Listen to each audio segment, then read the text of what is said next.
அதில் ஒரு சொட்டு தயிரை கலந்து பாருங்கள், பாலை காப்பாற்றி விடலாம்.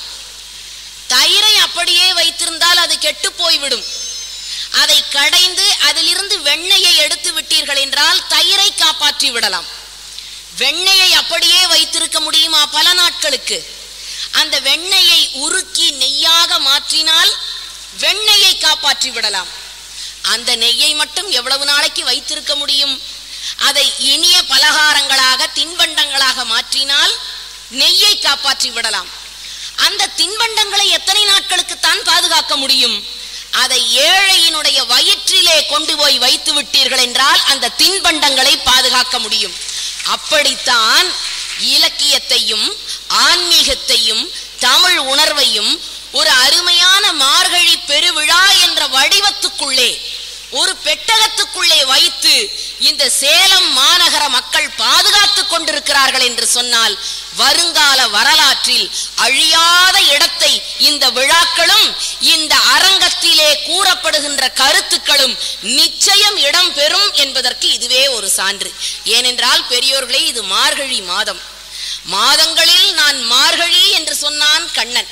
நான் ஸ்ரீரங்கத்தை சார்ந்தவள். எங்க பெருமாள் வைகுண்ட வாசல் எழுந்தருளி காலையில மிக அற்புதமான காட்சிகளை எல்லாம் பார்த்து அதே கண்களோடு இன்றைக்கு உங்களை நான் பார்க்கிறேன். எனக்கு மெத்த மகிழ்ச்சி. மார்கழியிலே உங்களை சந்திப்பதற்கு ஒரு நல்ல வாய்ப்பு. ஏன்னா இதெல்லாம் வகுப்பறையிலே எங்களால நடத்த முடியல. எம்ஏ தமிழ் இலக்கியம் படிக்கிற மாணவர்கள் தமிழ் எடுத்திருக்கிறான், பக்தி இலக்கியம் தான் வந்திருக்கிறான் வகுப்புக்கு. ஆனா அவனாலேயே வகுப்பை கவனிக்க முடியுதான்னா இல்ல. 20 பேர் எங்க வகுப்புல தமிழ் இலக்கியம் படிக்கிறான். நான் நல்ல நல்ல ஆசிரியர்கள்ட்ட எல்லாம் படிச்சேன். என்னோட மாணவன்ட்டையும் சொன்னேன், டே நான் நல்ல நல்ல ஆசிரியர்கள்ட்ட படிச்சிருக்கிறேன்டா. நாவுக்கரசர், சத்தியசீலன் ஐயா, அறிவொளி போன்றவர்கள் எல்லாம் எங்களை நெறிப்படுத்தினார்கள் அப்படின்னு சொன்னா என்கிட்ட படிக்கிறான் சோகமாயிட்டான். ஏண்டா தம்பின்னு, உங்களுக்கு நல்ல வாய்ப்பு அப்படி கிடைச்சிடுது மேடம், எங்களுக்கு தான் வாழ்க்கையில அப்படிப்பட்ட வாய்ப்பே கிடைக்க மாட்டேங்குது மேடம்ங்கிறான். அவன்கிட்ட சொன்னேன், தம்பி பக்தி இலக்கியம் நடத்தணும்னா அதுக்கு ஒரு முறை இருக்கிறது. பாட்டு பாடி நடத்தணும். என்ன பக்தி பெருக்கில் ஊனுருக இந்த பரவசத்தின் உள்ளே உயிர் உருகன்னு சொல்லி இருக்கிறாங்கப்பா. அதனால நான் இன்னைக்கு திருப்பாவை பாடல் நடத்தணும், அமைதியா கேளுங்கன்னு 20 பேரு ஆண்களும் பெண்களும் சேர்ந்து படிக்கிற கல்லூரி. கண்ணையெல்லாம் மூடிக்கொண்டு ரொம்ப உருக்கமா சங்க தமிழ் மாலை 30 தப்பாமே இங்கு பரிசுரைப்பார் 2 மால்வரை தோன் செங்கண் திருமுகத்து செல்வ திருமாலால் எங்கும் திருவருள் வெற்றி இம்புருவர் எம்பாவாய் அப்படின்னு சொல்லி கண்ணை திறந்து பார்த்தா 19 பேரை காணும். ஒரே ஒரு பையன் மட்டும்தான் இருந்தான். ஏன்னா அவன் வகுப்பு தலைவன். அதுவும் அந்த விளிம்புல கதை ஓரத்துல நின்றுகிட்டு இருந்தான். அவனை கூப்பிட்டேன், வாடா தம்பி, ஏண்டா ஆண்டாள் நாச்சியார் எத்தனை அருமையா பாட்டு எழுதியிருக்கிறா, அதை நான் பாடம் நடத்திக்கிட்டு இருக்கிறேன், எங்கடா போனாங்க 19 பேரும்னு. அவன் சொன்னான் பாருங்க ஒரு பதில், அவங்கெல்லாம் முக்கியமா ஒரு வேலையா போயிருக்காங்க மேடம்னா. அப்பதான் நான் செஞ்சுக்கிட்டு இருக்கிறது முக்கியம் இல்லாத வேலைன்னு எனக்கு புரிஞ்சுது. நீ மட்டும் ஏண்டா அவ்வளவு உருக்கமா நின்றுகிட்டு இருக்கியே, ஆண்டாள் நாச்சியார் மேல அவ்வளவு பாசமான்னு. இல்ல இல்ல, நீ எப்ப கண்ணை திறப்ப, உங்ககிட்ட சொல்லிட்டு வகுப்பை மூடிட்டு நான் போயாகணும் வீட்டுக்குங்கிறான் அவன். வருத்தமா போச்சு, கூப்பிடுறா 19 பேரையும்னு. கூப்பிட்டான், உட்கார்ந்தாங்க. நான் அவர்களை பார்த்து சொன்னேன், அம்மா கோதை தமிழ் 5 அறியாத மானிடரை வையம் சுமப்பதும் வம்புன்னு எழுதுறான். கோதையினுடைய தமிழ தெரியலன்னா அந்த மண்ணுலகத்துல நாம இருக்கிறதே தேவையில்லைன்னு அர்த்தமா. கோதை தமிழ் 5 அறியாத மானிடரை இவ்வையம் சுமப்பதும் வம்புன்னு சொல்லி இருக்குப்பா. அவ்வளவு அற்புதமா பாடினாவ. சூடி கொடுத்தாள் பாவை படித்தாள் சுடராக என்னாலும் தமிழ்வானில் ஜொலித்தாள் கோதை ஆண்டாள் தமிழை ஆண்டாள். அந்த ஆண்டாள்ங்கிற சொல்ல கண்ணதாசன் எப்படி பயன்படுத்துறான், நாமளும் தான் ஆண்டாள் 15 தரம் சொல்லி இருப்போம். ஆனா அவன் கற்பனை எப்படி போகுது பாருங்க. கோதை ஆண்டாள் தமிழை ஆண்டாள் கோபாலன் இல்லாமல் கல்யாணம் வேண்டாள். அப்படி அற்புதமான பாடல்கள் எழுதின திருப்பாவை அதை எடுத்து நடத்தினா அப்படி 19 பேர் ஓடி போயிட்டீங்களே அப்படின்னு. ஒரு பொண்ணு துணிச்சலா எழுந்து ஒரு கேள்வி கேட்டா, மேடம் எங்கே நீர் நடத்திய பாட்டை மறுபடியும் நடத்தும்னா. எனக்கு இன்னும் மகிழ்ச்சி அதிகமா போய் மறுபடியும் கண்ணை மூடிக்கிட்டு சங்கத்தமிழ் மாலை 30 தப்பாமே. நிறுத்துங்க என்னம்மான்னு. அதான் ஆண்டாள் நாச்சியாரே ஒத்துக்கிட்டாலே, நான் எழுதின 30 தப்பாமே, நான் தப்பாதான் எழுதியிருக்கிறேன், மக்களே பொறுத்துக்கங்க அப்படின்னு ஆண்டாள் நாச்சியாரே ஓப்பன் ஸ்டேட்மெண்ட் கொடுத்துருக்கிறா.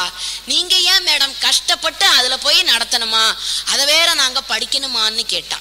அப்பதான் எனக்கு ஓங்கி முதுகுல அடிச்ச மாதிரி இருந்தது. பக்தி இலக்கியங்களை பொருள் புரியாமலேயே வகுப்பறையில் நடத்தினால் எப்படிப்பட்ட விபரீதமான விளைவுகள் வருகிறது. 30 தப்பாமே என்றால் என்ன பொருள்? 30ல ஒரு பாட்டு கூட குறையாம யார் ஒருவர் 30 பாடல்களையும் ஒவ்வொரு நாளும் சொல்லுகிறார்களோ அவர்களுக்கு எம்பெருமானுடைய பரிசு கிடைக்கும்னு அவ எழுதி வச்சா.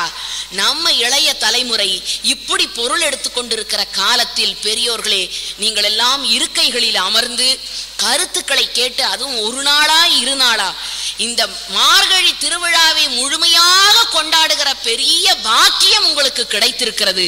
நல்ல கருத்துக்கள் எங்கெங்கிருந்து வருகிறதோ அதையெல்லாம் எடுத்துக்கொள்ளுகிறீர்கள். இன்றைக்கு எனக்கு கொடுக்கப்பட்டிருக்கிற தலைப்பு சொல்லவும் கூடுமோ. இதுல எதை பத்தி நாம சொல்ல முடியும்? அப்படி சொன்னால்தான் சொல்லி முழுமையாக உணர்த்தி விட முடியுமா என்ற ஒரு பெரிய கேள்விக்குறி. இருக்கிற இலக்கியங்களிலேயே உலக இலக்கியங்களில் காதல் மொழி என்று சொல்லுவது எது தெரியுமா? கிரேக்கம். கிரேக்க மொழியிலே எழுதப்பட்ட பாடல்கள் எல்லாம் காதல் மொழியிலே சிறந்த பாடல்கள். சட்டத்தின் மொழி என்று சொல்லப்படுவது லத்தீன். வணிகத்தின் மொழி என்ற பெருமை ஆங்கிலத்திற்கு உண்டு. பக்திக்கு உரிய பெருமையான மொழி தமிழ். உலக இலக்கியங்களில் எந்த மொழியிலும் எழுதப்படாத பக்தி இலக்கியங்கள் ஏராளமாக இந்திய நாட்டில், குறிப்பாக தமிழ்நாட்டில்.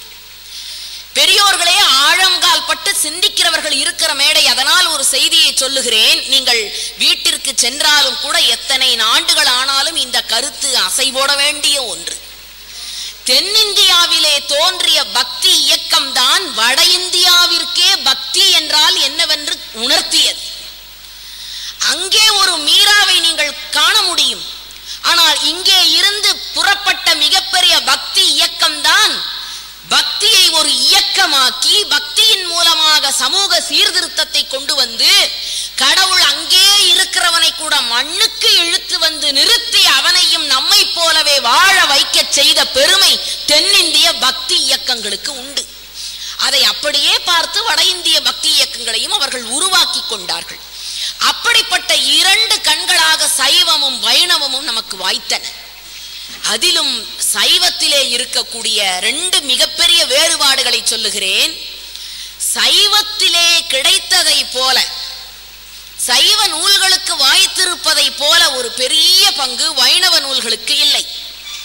வைணவ இலக்கியங்களுக்கு வாய்த்ததை போல ஒரு பெரிய பெருமை சைவத்திற்கு இல்லை. எப்படி தெரியுமா? சைவ இலக்கியங்களை போல தொகுப்பு முறை உலகத்தில் எந்த மொழி பக்தி இலக்கியங்களிலும் நீங்கள் பார்க்க முடியாது. அது எந்த இலக்கியமாக இருந்தாலும் சரி. முதல் 3 திருமுறை திருஞான சம்பந்தருடைய தேவாரம், முதல் திருமுறை, 2ஆம் திருமுறை, 3ஆம் திருமுறை, 4ஆம் திருமுறை, 5ஆம் திருமுறை, 6ஆம் திருமுறை திருநாவுக்கரசு பெருமனுடைய தேவாரம், 7ஆம் திருமுறை சுந்தரருடைய தேவாரம், 8ஆம் திருமுறை மாணிக்க வாசக பெருந்தகையினுடைய திருவாசகம், 9ஆம் திருமுறை திருமாளிகை தேவர், சேந்தனார், வேணாட்டடிகள், திருப்பூந்துருத்தி என்று சொல்லப்படுகின்ற 9 அடியார்களுடைய தொகுப்பாக 9ஆம் திருமுறை, 10ஆம் திருமுறை திருமூலர் பெருமகனார் எழுதிய 3000 பாடல்களை முத்தாக தமிழுக்கு கொடுத்த திருமந்திரம், 11ஆம் திருமுறை காரைக்கால் அம்மையார் தொடங்கி 11 பேர் எழுதிய தொகுப்பு, 12ஆம் திருமுறை பக்தி கனி நனி சொட்ட சொட்ட பாடிய கவி வலவன் என்று பாராட்டப்பட்ட சேக்கிழார் பெருமான் எழுதிய பெரிய புராணம். இப்படி 12 திருமுறைகளாக தொகுப்பு வைத்த பெருமை சைவத்திற்கு மட்டுமே உண்டு. இதை நீங்கள் வைணவத்திலே பார்க்க முடியாது. அவர்கள் பின்னாளிலே 4000 திவ்ய பிரபந்தம் என்ற ஒரு அமைப்புக்கு கொண்டு வருகிறார்கள். ஆனால் அது கொண்டு வரப்பட்டது இயற்கையாக அமைந்ததற்கும் ஒன்றை உருவாக்குவதற்கும் வித்தியாசங்கள் வேறு. இதை அப்படியே வைணவத்திற்கு இருக்கிற பெருமை என்னவென்று பாருங்கள். வைணவத்திலே இருக்கக்கூடிய அனைத்து பாசுரங்களுக்கும், வைணவத்திலே சொல்லுகிற பொழுது அதனை பாசுரம் என்று சொல்லுதல் வேண்டும். வைணவத்திலே எழுதப்பட்ட அனைத்து பாசுரங்களுக்கும் உரை எழுதப்பட்டிருக்கிறது. அதிலும் குறிப்பாக நம்மாழ்வாரினுடைய பாசுரங்கள் அனைத்திற்கும் திருவாய்மொழி என்று மொழிகிற அத்தனை பாடல்களுக்கும் உரை எழுதப்பட்டிருக்கிறது. அந்த உரைக்கு என்ன பெயர் தெரியுமா? ஈடு என்று பெயர். ஈடு என்று பெயர். ஈடுக்கு ஒரு ஈடு இல்லை இந்த உலகத்தில். அப்படி ஈடில்லாத ஈடு. பெரியோர்களே, சைவ இலக்கியங்களுக்கு அப்படி ஒரு உரை எழுதப்பட்டிருந்தால் இன்னும் அதன் பெருமை கூடியிருக்கும். ஆனால் வைணவ இலக்கியத்திற்கு உரை எழுந்தது போல சைவத்தில் எழவில்லை. சைவத்திலே தொகுக்கப்பட்ட முறை போல வைணவத்தில் தொகுக்கப்படவில்லை. ஆனால் இந்த இரண்டு இலக்கியங்களிலும் எவ்வளவு தமிழ், தமிழினுடைய பண்பு, தமிழினுடைய சிறப்பு அனைத்தும் பொதிந்து கிடக்கிறது. உங்களுக்கு இன்னைக்கு நான் ஒன்றே ஒரு திருமுறையினுடைய சுவையை காட்டப் போகிறேன். ஒரு பெரிய பனை மரத்தினுடைய வடிவத்தை ஒரு சின்ன பனித்துளியிலே பார்ப்பது போல நீங்கள் பார்க்க போகிறீர்கள். பிறகு அதனை விரித்து கொண்டு போவது உங்களை பொறுத்தது. 12ஆம் திருமுறையை தோற்றுவிக்கப்பட்ட காலம் எது, அதனுடைய கால ஆராய்ச்சி வளர்ச்சி எப்படி பிறந்தது என்று கொஞ்சம் நினைத்து பாருங்கள். அனபாய சோழனுடைய ஆட்சி. சோழ நாடு சோர் உடைத்து, இங்க ஒரு அம்மா கூட அற்புதமா கேட்டாங்க, பாண்டி நாடு முத்துடைத்து, சேர நாடு வேழமுடைத்து. இப்படி ஒவ்வொரு நாட்டிற்கும் ஒவ்வொரு சிறப்புகள் உண்டு. அப்படி சோழ நாடு சோர் உடைத்து என்று பாராட்டப்படுகின்ற அனபாய சோழனுடைய ஆட்சி காலம் நடந்து கொண்டிருக்கிறது. அந்த ஆட்சியிலே அரசனுக்கு ஒரு சந்தேகம். என்ன சந்தேகம்னா, மூன்று சந்தேகங்கள் வருகிறது. கடவுள் எங்கிருக்கிறார்? கடவுள் எந்த திசையை நோக்கி கொண்டிருக்கிறார்? கடவுள் இப்பொழுது என்ன செய்து கொண்டிருக்கிறார்? அமைச்சரிடத்தில் வினாக்களை தொடுத்தான். அவருக்கு விடை இருக்க முடியவில்லை. அமைச்சருடைய பேத்தி சொன்னாள், தாத்தா இதற்கு கவலைப்படாதே, நான் செல்லுகிறேன் அரசவைக்கு பதில் சொல்ல என்று புறப்பட்டாள். மன்னனை பார்த்தாள். கடவுள் எங்கே இருக்கிறான் இங்குதானே கேட்டாய், ஒரு படி பாலை கொண்டா என்று சொன்னாள். பால் வந்தது. மன்னனை பார்த்து பெண் தொடுத்தாள் வினா, இந்த பாலுக்குள்ளே என்னவெல்லாம் இருக்கிறது? பாலுக்குள்ளே தயிர் இருக்கிறது, வெண்ணெய் இருக்கிறது, நெய் இருக்கிறது. எந்த பகுதியிலே பால் என்று பிரித்து காட்டு, எந்த பகுதியிலே தயிர் என்று பிரித்து காட்டு, எந்த பகுதியிலே வெண்ணெய் இருக்கிறது என்று இந்த பாலில் பிரித்து காட்டு என்று அந்த சின்ன குழந்தை வினா தொடுத்ததும் வெட்கி தலை குனிந்தான் மன்னன். இவை எல்லாம் அதற்குள்ளே தான் இருக்கிறது என்று. அப்படித்தான் கடவுளும் இந்த உலகத்தில் எல்லா இடங்களிலும் நிக்கமர நிறைந்திருக்கிறான். அவன் இல்லாத இடம், இருக்கிற இடம் என்று பிரித்து பார்த்தல் இயலாது என்று 6 வயது குழந்தை அனபாய சோழனுக்கு அறிவுறுத்தினாள். அடுத்த வினா என்ன? கடவுள் எந்த திசையை நோக்கி கொண்டிருக்கிறான்? ஒவ்வொரு ஊரிலும் கடவுள் ஒவ்வொரு திசையிலே இருக்கிறாரே, எந்த திசையை கூறுவது? அந்த குழந்தை அமைதியாக அரசனை பார்த்து சொன்னாள், ஒரு குத்து விளக்கை ஏற்றி கொண்டு வந்து வையுங்கள் என்றாள். அரங்கத்தினுடைய நடுவிலே வைத்தார்கள். இப்பொழுது அந்த பெண் அரசனை பார்த்து கேட்டாள், இந்த விளக்கினுடைய சுடர் எந்த திசையை நோக்கி எரிகிறது என்று உங்களால் கண்டுபிடித்து சொல்ல இயலுமா என்று கேட்டாள். மன்னன், அது எப்படி முடியும்? இந்த சுடரினுடைய ஒளி அரங்கம் முழுவதுமே நிறைந்திருக்கிறது என்றான். அப்படித்தான் கடவுளும் இந்த திசையைத்தான் பார்க்கிறான் என்று உங்களால் அறுதியிட்டு உறுதியாக சொல்ல முடியாது என்றார். சரி, கடைசி வினா, கடவுள் இப்பொழுது என்ன செய்து கொண்டிருக்கிறார்? மிக எளிமை மன்னா. ஆனால் இந்த பதிலை நான் சொல்லுவதற்கு முன்பு ஒரு கண்டிஷன் என்னவென்றான், ஒரு நிமிடம் நான் அரசியாக இருக்க வேண்டும், நீ இந்த குடிமக்களுள் ஒருவனாக இருக்க வேண்டும் என்றாள். சரி என்று மன்னன் ஒப்புக்கொண்டான்.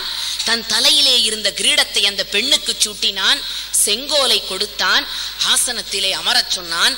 அமர்ந்தவுடன் அந்த பெண் சொன்னாள், இதோ இந்த அரசனாக இருந்த இவனை கொண்டு போய் சிறையிலே போடுங்கள், பக்கத்திலே இருந்த அமைச்சரையும் பக்கத்து சிறையில் போடுங்கள், சிறைச்சாலைக்குள்ளே இருக்கிற கைதிகளை எல்லாம் விடுதலை செய்யுங்கள் என்று சொன்னார். மன்னனுக்கு ஒன்றும் புரியவில்லை. என்னம்மா சொல்லுகிறாய்?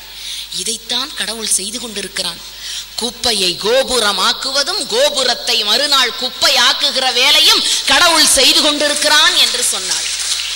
இந்த மூன்றும் காலம் காலமாக மனதுக்குள்ளே பதிவு செய்யப்பட வேண்டிய விஷயங்கள். அதே சூழ்நிலைதான் அதே அனபாய சோழனுடைய அரசவையிலே அமைச்சராக இருக்கிறவர் தான் சேக்கிழாருடைய தந்தை. அவருக்கும் இப்படி ஒரு வாய்ப்பு கிடைத்தது. 3 வினாக்கள். இந்த உலகத்திலேயே நிலத்தை காட்டிலும் பெரிது ஒன்று இருக்க முடியுமா? நிலத்தை காட்டிலும் பெரிதா? எப்படி இருக்க முடியும்? நிச்சயமாக இருக்க முடியாது. கடலை காட்டிலும் பெரிது இந்த உலகத்தில் இருக்க முடியுமா? கேள்விகள் உள்ளே போகிறது. என்ன பதில் சொல்வதென்று தெரியவில்லை. சேக்கிழாருடைய தந்தை மனதுக்குள்ளே குழம்புகிறார். அப்பொழுது சிறு பையனாக இருக்கிற அருண்மொழி தேவன் என்ற பெயரோடு இருக்கிற சேக்கிழார் அரசவைக்கு செல்லுகிறார். நிலையின் திரியாது அடங்கியான் தோற்றம் மலையினும் மானப்பெரிது. மலையை விட வசந்ததுரா. எப்ப தன்னுடைய நிலையிலே இருந்து எவன் ஒருவன் தாழாமல் திரியாமல் அடக்கமாக இருக்கிறானோ அவன் மலையை காட்டிலும் உயர்ந்தவன். அப்படி இருக்க முடியுதா இன்னைக்கு? இல்லையே. ஒரு தீப்பெட்டியும் தீக்குச்சியும் பேசிக்குச்சு. இந்த தீக்குச்சி தீப்பெட்டியை பார்த்து கேட்டுதான் நீயும் உரசுற நானும் உரசுறேன், ஆனா நான் எரிஞ்சு போயிடுறேன், நீ மட்டும் அப்படியே இருக்கியே எப்படின்னு. தீப்பெட்டி சொல்லிச்சான், உன் தலையில கணம் இருக்கு, அழிஞ்சு போற. என்கிட்ட கணம் இல்லை, அதனால நான் அப்படியே இருக்கேன்னு வச்சான். ஒரு சின்ன உதாரணம். நிலையின் திரியாது அடங்கியான் தோற்றம் மலையினும் மானப்பெரிது. இந்த உலகத்துல மலையை விட பெருசுரா அமைதியாக இருக்கிறவனுடைய அந்த பண்புன்னா. பயன் தூக்கார் செய்த உதவி இருக்கிறதே, அது நயன் தூக்கின் நன்மை கடலினும் பெரிதுன்னா. கடலை காட்டிலும் பெரிதுரா. பயன் தூக்காமல் உதவி செய்கிறானே அவனுடைய உதவி, அது அவ்வளவு சாதாரணமா வந்துடாது. இன்னைக்கு இந்த நிகழ்ச்சி நடப்பதற்கு எத்தனை பேர் பொருளுதவி செய்திருப்பார்கள். அந்த உபயத்தாரர்கள் அத்தனை பேருக்கும் நம்முடைய நன்றியை இந்த நேரத்திலே தெரிவித்துக் கொள்ளுகிறோம். காரணம் என்ன தெரியுமா? தனக்குள்ளே உள்ள காற்றை அழுத்தி வைத்துக் கொள்ளுகிற பந்து காலிலே உதைபடுகிறது. தனக்குள்ளே செல்லுகிற காற்றை இனிய ஓசையாக மாற்றி தருகிறதே புல்லாங்குழல். அதை உதட்டுக்கு பக்கத்திலே வைத்து முத்தமிடுகிறோம். எப்பொழுது ஒரு பொருளை எனக்கு மட்டும் என்று நினைக்கிறோமோ அப்பொழுது பந்தை போல உதைபடுவோம். எப்பொழுது ஒரு பொருளை மற்றவர்களுக்கு தருகிறோமோ அப்பொழுது புல்லாங்குழலை போல நாம் பாராட்டப்படுகிறோம். ஒரு கருத்து, ஒரு பொருளுதவி. அதனால் சொன்னான், நயன் தூக்கின் நன்மை கடலினும் பெரிது என்று சொன்னான்.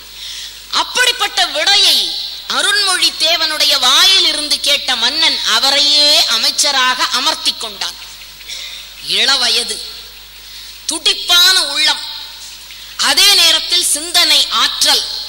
மன்னனுக்கு பக்கத்தில் வருவதையற்றெல்லாம் அறிந்து கூறக்கூடிய அமைச்சு பதவி இப்பொழுது அருண்மொழி தேவருக்கு வாய்த்திருக்கிறது. அப்ப மன்னன் என்னடா செஞ்சான்னா, அருண்மொழி தேவரை ஒரு நாள் அழைத்தான். அவன் கையில இருந்த நூல் என்ன தெரியுமா? சீவக சிந்தாமணி. பெருமக்கள் எல்லாம் இருக்கிறீர்கள், நீங்க நன்கு படித்தவர்கள். சீவக சிந்தாமணிக்கு இன்னொரு பேர் என்ன? மணநூல்னு பேர். 8 பெண்களை ஜீவகன் எப்படி மணந்து கொண்டான் என்ற சிற்றின்பத்தையே உயர்வாக சொல்லி இருக்கிற ஒரு நூல். உயர்ந்த இடத்தில் இருக்கும் போது நிலைமை கொஞ்சம் இருக்கும், உன் நிலைமை கொஞ்சம் இறங்கி வந்தால் நிழலும் கூட மிதிக்கும், மதியாதார் தலைவாசல் மிதிக்காதே என்று மானமுள்ள மனிதருக்கு அவ்வை சொன்னது. அவ்வை சொன்னது அதில் அர்த்தம் உள்ளது. சிற்றின்பம் ஒன்றுதான் வாழ்க்கை என்று வாழுகிற நூலை அனபாய சோழன் கைகளிலே வைத்திருக்கிறான். இதை பார்க்கிறார் அமைச்சர் பெருமகனாராக இருக்கிற சேக்கிழார் பெருமான். மன்னா, இந்த உலகத்தில் நீ தெரிந்து கொள்ள வேண்டிய செய்திகள் எவ்வளவோ இருக்கிறது. கடவுளை பற்றி நீ தெரிந்து கொள்ள வேண்டிய செய்திகளை விட்டுவிட்டு இப்படி காம கண்ணிகளை எப்படி மனம் செய்து கொள்வது என்பதை சொல்லுகிற இந்த மனநூலை படிக்கிறாயே, இது தகுமா என்று கேட்டான். அனபாயன் கேட்டான், அப்படி என்றால் இறைவனை சென்று அடைவதற்குரிய முக்தி நிலையை கூறுகிற நூல்களும் தமிழில் இருக்கின்றனவா என்று அரசன் கேட்டான். அப்பொழுதுதான் அனவாய சோழனுக்கு உணர்த்துவது போல அகில உலகத்திற்கும் சேக்கிழார் பெருமான் உணர்த்துகிறார். எதை தெரியுமா? முதலாக அருமையாக எழுதப்பட்ட தில்லை வாழந்தனர்தம் அடியார்க்கும் அடியேன், திருநீலகுண்டத்து குயவனார்க்கும் அடியேன், இல்லையே எனாத இயற்பகைக்கும் அடியேன், இளையான் தன் குடிமாறன் அடியார்க்கும் அடியேன். திருத்தொண்டர் புராணத்தை முதலாக எழுத, அதை எழுதிய கருத்தை முதலாக இவருக்கு எடுத்து சொல்லுகிறார். இப்படி ஒரு நூல் இருக்கிறதா என்று அரசன் வியந்து போகிறான். அது மட்டுமா, இந்த 63 நாயன்மார்களுடைய கருத்துக்களை தொகுத்து நம்பியாண்டார் நம்பி என்பவர் திருத்தொண்டர் திரு அந்தாதி என்றொரு நூலையும் எழுதியிருக்கிறார் மன்னா. அதையெல்லாம் படித்து ஈசனடி போற்றி, எந்தை அடி போற்றி, தேசனடி போற்றி, சிவன் சேவடி போற்றி, நேயத்தே நின்ற நிமலனடி போற்றி, மாயப்பிறப்பருக்கும் மன்னன் அடி போற்றி, சீரார் பெருந்துரை நம் தேவனடி போற்றி, ஆனாத இன்பமருளும் மலை போற்றி. எந்த வீட்டில் சிவபுராணம் ஒலிக்கிறதோ அந்த வீட்டில் மங்களம் தங்கும். ஆனா பாழா போன தமிழ்நாட்டுல செத்தவன் வீட்டுலதான் சிவபுராணம் படிக்கணும்னு ஒரு தவறான கொள்கையை வச்சிருக்கிறானே, உருப்பிடுவானா? எவ்வளவு அருமையான கருத்துக்கள்! வெளிநாட்டுக்காரன் ஜியு போப் திருவாசகத்தை படித்து விட்டு கண்ணீர் வடிக்கிறார் ஐயா. இந்த நாட்டிற்கு கிறிஸ்தவ சமயத்தை பரப்புவதற்காக வந்த பாதிரிமாரவர், அவர் திருவாசகம் படித்தார். மக்களுக்கு கருத்துக்களை கொண்டு செல்ல வேண்டும் என்றால் அவர்கள் மொழியை படிக்க வேண்டும் என்பதற்காக தமிழை படித்தார். ஆனால் விளைவு தமிழ் அவரை மாற்றியது. திருவாசகத்திற்கு உருகார், ஒரு வாசகத்திற்கும் உருகார் என்று ஆங்கிலத்திலே திருவாசகத்தை ஜியு போப்பு மொழிபெயர்த்தார். அப்படிப்பட்ட நினைந்து படித்து படித்து உருக வேண்டிய அற்புதமான நூல் திருவாசகம். அதில் இருக்கக்கூடிய ஒவ்வொரு சொல்லும் எழுத்தும் திருச்சாழல் பகுதியும் திருத்தோள் நோக்க பகுதியும் படித்து படித்து இன்புற வேண்டிய தன்மை. இப்படிப்பட்ட இனிய நூல்கள் எல்லாம் இருக்கும் பொழுது மன்னா, நீ இதை விட்டு விட்டு இன்ப நூலிலே எளியராக வாழுகிறாயேன்னா. மன்னன் கேட்டா, சரி அப்படி என்றால் அந்த நூல்களை எல்லாம் எனக்கு தொகுத்து கொடுங்கள் என்று சொன்னார். அந்த நூல்களை தொகுக்கிற பொழுது அதிலேதான் தேவாரம் என்ற ஒரு தொகுப்பு இருப்பதே கண்டறியப்படுகிறது. அந்த தேவாரம் எங்கே இருக்கிறது என்று அனவாய சோழன் உள்பட அத்தனை பேரும் புறப்பட்டு செல்லுகிறார்கள். சிதம்பரத்தில் தில்லைவாழ் அந்தணர்கள் ஒரு அறையிலே போட்டு அந்த தேவார நூல்களை பூட்டி வைத்திருக்கிறார்கள். அனவாய சோழன், அருள்மொழி தேவன் அத்தனை பேருமாக சென்று அங்கே மூவருடைய உருவத்தை கொண்டு வந்தால்தான் இந்த நூல்களை எல்லாம் பெற முடியும் என்று அவர்கள் சொன்ன பொழுது உடனே அந்த சிற்றம்பலத்திலே இருக்கக்கூடிய கதவினை திறந்து அதற்குள்ளே இருந்த தேவார நூல்களை எல்லாம் வெளியிலே எடுக்கிறார்கள். எடுத்து பார்த்தால் சில நூல்கள் எல்லாம் கரையானுக்கு இரையாகி கிடக்கின்றன. கண்ணீர் விடுகிறார்கள், கடவுள் இப்படி செய்யலாமா என்று. அப்பொழுது அவர்களுக்கு ஒரு அசரீரி குரல் கேட்கிறது. வருகிற சமுதாயத்தில் எது தேவையோ அந்த நூல்கள் மட்டும் பாதுகாப்பாக இருக்கின்றன, எவை தேவையில்லையோ அவைகளை கரையான்கள் உண்டுவிட்டன என்று. அதை பார்த்தவுடன் மன்னனுக்கு மகிழ்ச்சி. ஆகா, இந்த நூல்களை எல்லாம் தொகுத்து அருண்மொழி தேவரே நீரே ஒரு காப்பியம் படைக்க வேண்டும் என்று சொல்லுகிறார். அந்த நூல்களை படித்து கற்றறிந்து ஏற்கனவே எழுதப்பட்ட திருத்தொண்டர் அந்தாதியையும் முன்னுதாரணமாக வைத்துக் கொண்டு சேக்கிழார் பெருமான் பெரிய புராணம் என்று இன்றைக்கு நாம் அழைக்கின்ற அவர் அந்த நூலுக்கு வைத்த பெயர் திருத்தொண்டர் புராணம். திருத்தொண்ட தொகை, திருத்தொண்டர் திருவந்தாதி இரண்டையும் சேர்த்து தான் கற்ற அறிவையும் சேர்த்து அந்த நாயன்மார்கள் வாழ்ந்த தலங்களுக்கெல்லாம் நடந்து சென்று கூட்டி இணைத்த பெரிய புராணமாக நமக்கு கொடுத்தார். அந்த பெரிய புராணத்தை பேசணும்னா புண்ணியம் பண்ணிருக்கணும். இல்ல பேச கேட்கணும்னா அதை விட புண்ணியம் பண்ணியிருக்கணும். அப்படிப்பட்ட அற்புதமான நூல்தான் பெரிய புராணம். அதைத்தான் சொன்னார்கள். சொல்லவும் கூடுமோ? பெரிய புராணத்தை சொல்லவும் கூடுமோ? ஏண்டான்னா கருங்கடலின் நீர் அலைகளை கூட எண்ணி சொல்லி விடலாம். கரையிலே இருக்கிற மணலை கூட அள்ளி கூறி விடலாம். அந்த மணல் நடுவிலே ஓடுகின்ற மீன்களை கூட அள்ளி விடலாம். ஆனால் பெரிய புராணத்தின் பெருமையை யாரே சொல்ல வல்லார்? சேக்கிழாருக்கு எளியதல்லது பிறருக்கு அரிதேன்னா. அப்படிப்பட்ட சிறந்த சிந்தனை உடைய கருத்துக்களால் தொகுக்கப்பட்ட நூல் அந்த பெரிய புராணம். பெரியோர்களே, நாம நினைச்சுக்கிட்டு இருக்கிறோம் பக்தி இலக்கியம் அது ஏதோ கோவில்ல வச்சு வழிபட வேண்டியது, சொல்லி முடிச்சதும் சுண்டல் சாப்பிட வேண்டியது பெரிய புராணம். இதுதான் நம்ம மக்கள் தெரிஞ்சிருக்கிறது. ஆனா உண்மையில் ஒரு கருத்தை சொல்லுகிறேன். இன்றைக்கல்ல என்றைக்கும் ஒரு அரசியல்வாதி, ஒரு சட்டமன்ற உறுப்பினர், ஒரு பாராளுமன்ற உறுப்பினர் பதவி ஏற்க வேண்டும் என்று சொன்னால் பெரிய புராணத்தை வைத்து என்றைக்கு பதவி ஏற்கிறார்களோ அன்றைக்கு இந்த தமிழகம் நிச்சயமாக உயர்வடையும். இது உண்மை, வெறும் புகழ்ச்சி இல்லை. ஏன் தெரியுமா? ஒரு நாட்டை ஆளுகிற மன்னன் எப்படி இருக்க வேண்டும் என்று குடியாட்சி காலமா இருக்கிற இன்னைக்கு பொருந்துற மாதிரி முடியாட்சி காலத்துல சேக்கிழார் எழுதுறார். என்ன அருமையான கருத்துக்கள்! முதல்ல காப்பியத்தை தொடங்குவதை எப்படி தொடங்குறார் தெரியுமா? மனுநீதி சோழனுடைய வரலாறு. ஒரு நாட்டை ஆளுகிற மன்னன் எப்படி அந்த நாட்டு மக்களை காக்க வேண்டும் என்பதற்கு மனுநீதி சோழனை போல ஒரு மன்னனை உங்களால பார்க்கவே முடியாது. அதுல ஒரே ஒரு பாட்டை நான் உங்களுக்கு சொல்றேன். தன்னுடைய மகன் அந்த இளங்கன்றை அழித்து விட்டான். இது மன்னன் அரசனுக்கு தெரியாது. ஆராய்ச்சி மணி அடிக்கப்படுகிறது. இவனுக்கு ஆச்சரியம். இதுவரையில அவனுடைய ஆட்சியில ஆராய்ச்சி மணியை அடிச்சதில்லை. அதனால அமைச்சரை பார்க்கிறான். எப்பொழுதுமே இந்த அமைச்சருங்கிறவன் ஆளுகிறவனுக்கு எந்த துன்பமும் வந்துவிடாத மாதிரியான ஆலோசனைகளை சொல்றவன் தான் அமைச்சனா இருக்க முடியும். அதனால அவன் சொன்னான், மன்னா பதட்டப்படாத, கன்று ஒன்று தேர்காலிலே பட்டு இறந்து விட்டது. இவன் கேட்டான், கொன்றது யாருன்னு கேட்டான். அடுத்த வினா, இப்ப உன் பையன் தாண்டா கொள்னான்னு ஆரம்பிக்கலாம் இல்லையா? இல்ல. என்ன அழகா சேக்கிழார் முதல் சொல்ல வைக்கிறார் தெரியுமா? பெரிய புராணத்தில் அந்த பாட்டை அவசியம் எடுத்து பலமுறை படித்து பாருங்கள். பல்விதமான சிந்தனைகள் உங்களுக்கு வரும். முதல் சொல்ல போடுறார், வளவா. எப்படி கூப்பிடுறான்? வளவா.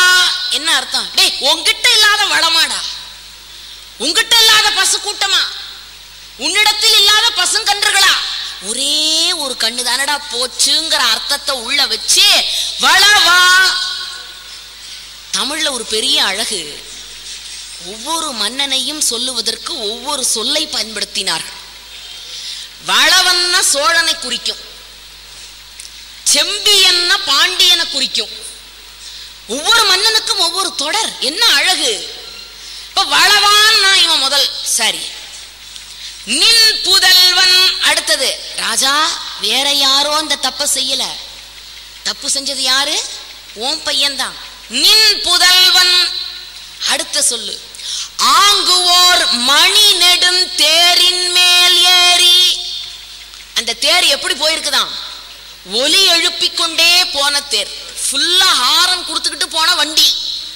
தவறு உண்டாயா? முழு தவறு இவங்கிட்ட இல்ல.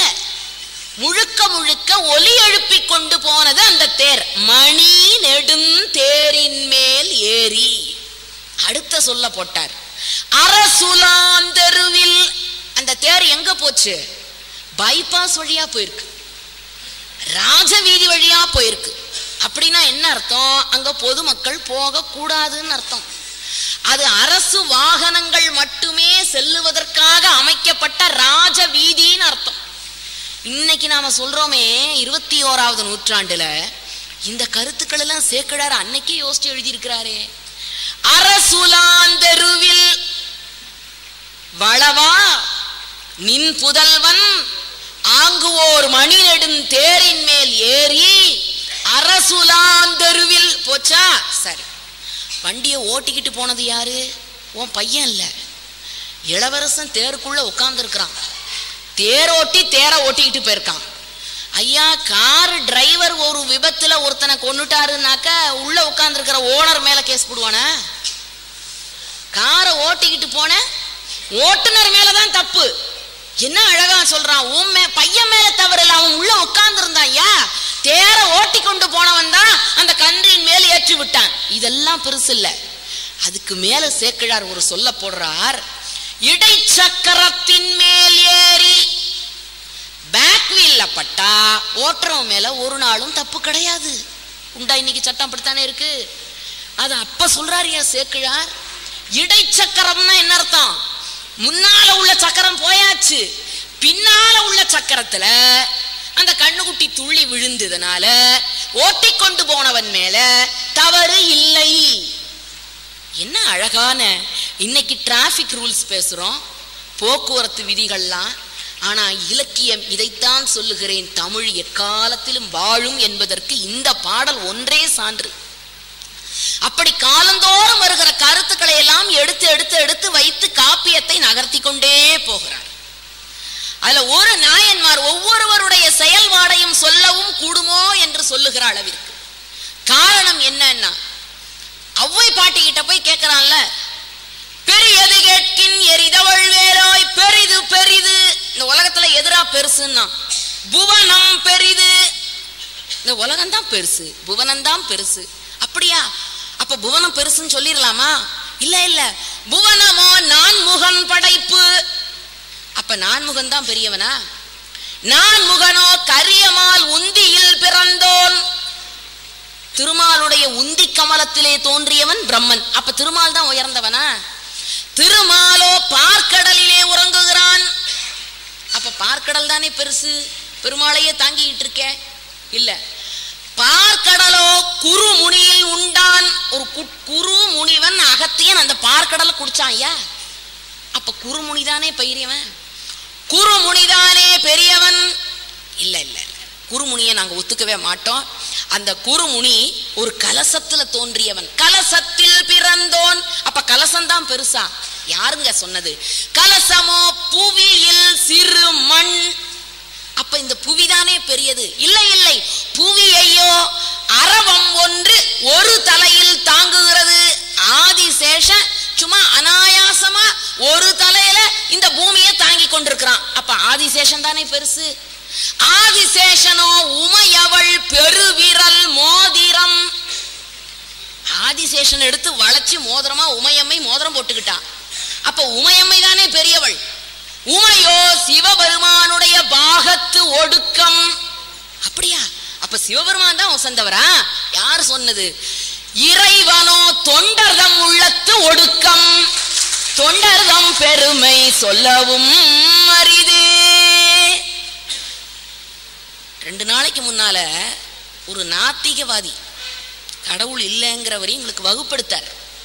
உண்மையிலுமே நடந்ததை சொல்றேன். அவர் சொல்றாரு, இந்த ஆத்திகவாதிகளினுடைய தொல்லை பொறுக்காமல் கடவுள் நாத்திகவாதியின் நெஞ்சத்திலே போய் மறைந்து கொண்டான். இதை மேற்கொண்டு சிந்திச்சுக்க வேண்டியது உங்க பொறுப்பு. ஆத்திகவாதியின் தொந்தரவு பொறுக்க முடியாமல் கடவுள் நாத்திகவாதியின் நெஞ்சத்திலே போய் குடிபுகுந்தான் எங்களுக்கு வகுப்படுகிறார். ஒவ்வொருவருடைய சிந்தனை, கடவுளை கட்டி போட முடியுமா? அன்பெனும் பிடியுள்ள அகப்படும் மருந்தே. சகாதேவன் சொல்றான்ல கண்ணனை பார்த்து, கண்ணா நீ ஒண்ணு பெரிய வேலையெல்லாம் செய்ய வேணாம், இந்த பாரத போர் நடக்காம இருக்கணும்னா நான் ஒரு 3 விஷயம் சொல்றேன், அதை செஞ்சிட்டேன்னா போதும், பாரத போர் நடக்காது. அப்படியா? ஆமா. சீவி குழல் முடிப்பேன் யான் செய்யும் முன்னே முடியேன்னு ஒருத்தி விரித்த தோலத்தோட நிக்கிறா பாரு பாஞ்சாலி. அவளோட கூந்தலை வெட்டிடு, முடிஞ்சு போச்சு. அப்புறம் எந்த நேரமும் கர்ணனை அழித்து ஒழிப்பேன் அப்படின்னு வில்லு அம்புமா ஒத்த நிக்கிறான் பாரு அர்ஜுன, அவனை கொன்னுடு, வேலை முடிஞ்சு போச்சு. வீமன் கையில கதையை எடுத்துக்கொண்டு துரியோதனனுடைய தொடையிலேதான் உயிர் இருக்கிறத அவனை கொல்லுவேங்கிறான் பாரு, அவனை கொன்னுடு, வேலை முடிஞ்சு போச்சு. இதெல்லாம் செஞ்சுட்டு கடைசியா ஒரு வேலை பண்ணணும். கண்ணன் கேட்டான், என்ன பண்ணணும்னா உன்னோட கையையும் காலையும் சேர்த்து கட்டி போடணும். இதை செஞ்சிட்டோம்னா பாரத போர் நடக்காதுன்னா சகாதேவன். கண்ணன் சிரித்துக்கொண்டே சொன்னான், நீ முன்னால சொன்ன மூணெல்லாம் கூட செஞ்சிடலாம், என்ன கட்டலான்னு சொன்னியே அது நடக்குமான்னு கேட்டான். மத்ததெல்லாம் கூட கஷ்டம், அந்த கடைசியா சொன்னேன் பாரு அதான் ரொம்ப எளிதுன்னா. என்னடா சொல்ற? ஆமா, கடவுளே உன்னை அன்பால கட்டி போடுறது தாண்டா ஒரு உண்மையான பக்தனுக்கு எளிமையான செயல்னா. அந்த அன்பால கட்டி போட்ட காரணத்தினால கண்ணன் சகாதேவன்ட்ட கெஞ்சிரானா, என்ன அவுத்து விடு, பாரத போர் பூபாரம் தீர்க்க புயல் வண்ணனாக நான் பிறந்திருக்கிறேன், தயவு செய்து என் நோக்கத்தை கெடுத்துடாதேன்னு கடவுளே பக்தன்ட்ட கெஞ்சிரான். அதனாலதான் சொன்னார், தொண்டர்தம் பெருமை சொல்லவும் அரிதே. ஐயா, ஒவ்வொரு நாயன்மார்களுடைய வாழ்க்கையை நினைச்சு பாருங்க. இன்னைக்கு அப்படிப்பட்ட வாழ்க்கையை நம்மளால வாழ முடியுமா அல்லது பேசத்தான் முடியுமா? இரவு ராத்திரி 12 மணி, கொட்டுகிற மழை, இருட்டு வேளை, என் வயிறும் காலி ஓன் வயிறும் காலின்னு கணவன் மனைவியும் இருக்காங்க. அந்த நேரத்துல வந்து கதவை தட்டுறார் ஒரு சிவனடியார். கதவை திறந்த உடனே வீட்டுக்கு வர்றார். கணவன் முகத்தை மனைவி பார்க்கிறாள். அதற்கு என்ன பொருள்? ஏன் கவலைப்படுகிறீர்கள்? காலையில் தானே விதை நெல்லை கொண்டு போய் நிலத்திலே விதைத்து விட்டு வந்தீர்கள், அதை அள்ளிக்கொண்டு வாருங்கள் என்று சொல்லுவது போல் இருக்கிறது. மனைவியை பார்த்த கணவனுக்கு என்ன தெரியுமா பொருள்? கவலைப்படாதே, வீட்டு கூரையை இடித்து போடுகிறேன், விறகாக்கி அடுப்பாக்கி உணவு தயாரி என்று பொருள். பார்வை ஒன்றே போதுமே.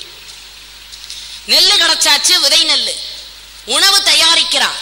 தொடுகறிக்கு எங்க போறதுன்னு தெரியல. வீட்டு கொல்லைப்புறத்திலே இருக்கிறது குப்பைமேனி கீரை, அதை அள்ளி வந்து உப்பு போட்டு வேக வைத்து தொடுகறியும் தயார். இப்ப அடியவருக்கு படைக்கணும் உணவு. எப்படி வேண்டுமென்றாலும் சமையுங்கள், அன்போடு பரிமாறுங்கள். எதை வேண்டுமென்றாலும் தயாரித்து விடு, அன்பு என்ற ஒன்றை அதில் கலந்து விடு.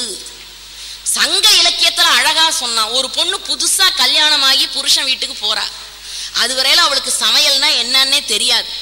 ஆனா கணவனுக்கு மோர் குழம்பு வச்சு கொடுக்கணும்னா மனசுக்குள்ள ஆசை.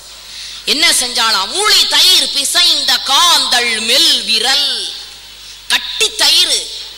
இவ விரல் பஞ்சு மாதிரி இருக்கு. அந்த பஞ்சு மாதிரி இருக்கிற விரலால கட்டி தயிரை உடைச்சி பிசைஞ்சி மோர் குழம்பு தயாரிக்கிறாளாம். அடுப்புல தாளிச்சு கொட்டுறதுக்காக இலுப்பச்சட்டியை வச்சிருக்கிறா. எண்ணெயை ஊத்தி கடுக போட்டா கதவை தட்டுறான் புருஷன்.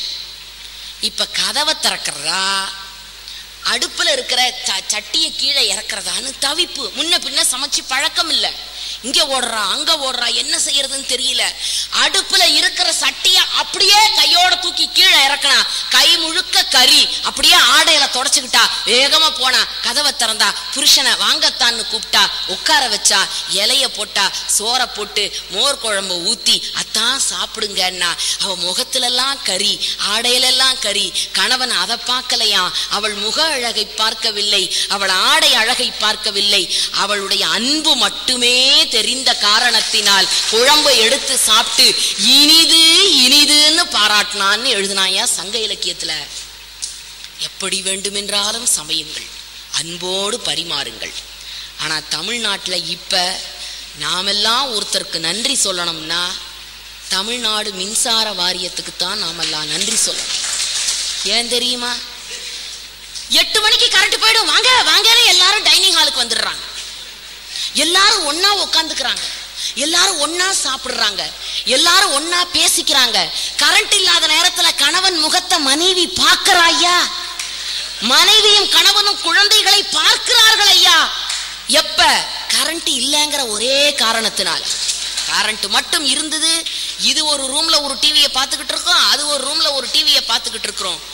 இப்படி நம்ம எல்லாம் ஒற்றுமைப்படுத்திய மின்சார வாரியத்துக்கு நன்றி சொல்ல வேண்டாமா ஐயா? அவன் இஷ்டத்துக்கு பொட்டு பொட்டுன்னு சுவிட்ச போட்டு சமைச்ச சாப்பாட்ட அப்பப்ப ஹீட் ஆக்கி சாப்பிட்டுக்கிட்டு இருந்தான் ஐயா. இப்போ ஒரே நேரம் சமைக்கிறாங்க, ஒரே சூட்டோடு எல்லோருமாக உணவு உண்ணுகிறார்கள். எப்படி வேண்டுமென்றாலும் சமையுங்கள், அன்போடு பரிமாறுங்கள். வந்திருக்கிற அடியாருக்கு உணவு படைக்கணும். இருக்கிறது என்னமோ சாதாரண சோறு, தொடுகறி, வெஞ்சனமா வச்சிருக்கிறது என்னமோ குப்பமேனி கீரை. சேக்கிழார் எழுதுகிறார், கொண்டு வந்து மனை புகுந்து குலாவு பாதம் விலக்கியே. வந்தவரை வரவழைச்சு அவர் கால் கையெல்லாம் கழுவ சொல்லி, மண்டு காதலின் ஆசனத்திடை வைத்தருச்சனை செய்த பின் வீட்டுக்கு வந்தவங்கள வெறுந்தரையில உட்கார வைக்க கூடாது, மணப்பலகைன்னு அந்த காலத்துல ஒண்ணு உண்டு. இப்ப எல்லாம் எக்ஸிபிஷன்ல தான் போய் அதை பார்க்கணும். மணப்பலகை போட்டு அதுல உட்கார வைக்கணுமா. கொண்டு வந்து மனை புகுந்து குலாவு பாதம் விலக்கியே மண்டு காதலின் ஆசனத்திடை வைத்தருச்சனை செய்த பின் உண்டினாலு விதத்தில் 6 சுவை திறத்தினில் ஒப்பிலா அண்டர் நாயகர் தொண்டரிச்சையில் அமுது செய்தளித்துள்ளார். அதுல போட்டார் பாருங்க சேக்கிழார், உண்டினாலு விதத்தில் 6. அது என்ன உண்டி 4 விதத்தில் 6? நமக்கு தெரியும் 6 சுவை, அவன் எல்லாருக்கும் தெரிஞ்சது 6 சுவை 6. உண்டி 4. அது என்ன 4டான்னா, தமிழன் உண்ணுகிற முறையை 4ஆ வச்சான். ஒன்று உண்ணல், இன்னொன்று தின்னல். நீங்க உண்றத தின்ன முடியாது, தின்றதெல்லாம் உண்ண முடியாது. அதுக்கு பிறகு 3ஆவதா வச்சான் பருகல். பாயசத்தை பருகணுமே தவிர தின்ன முடியாது. என்ன அழகையா, பெயர் வைப்பதிலே கூட தமிழனுடைய நாகரிகம்.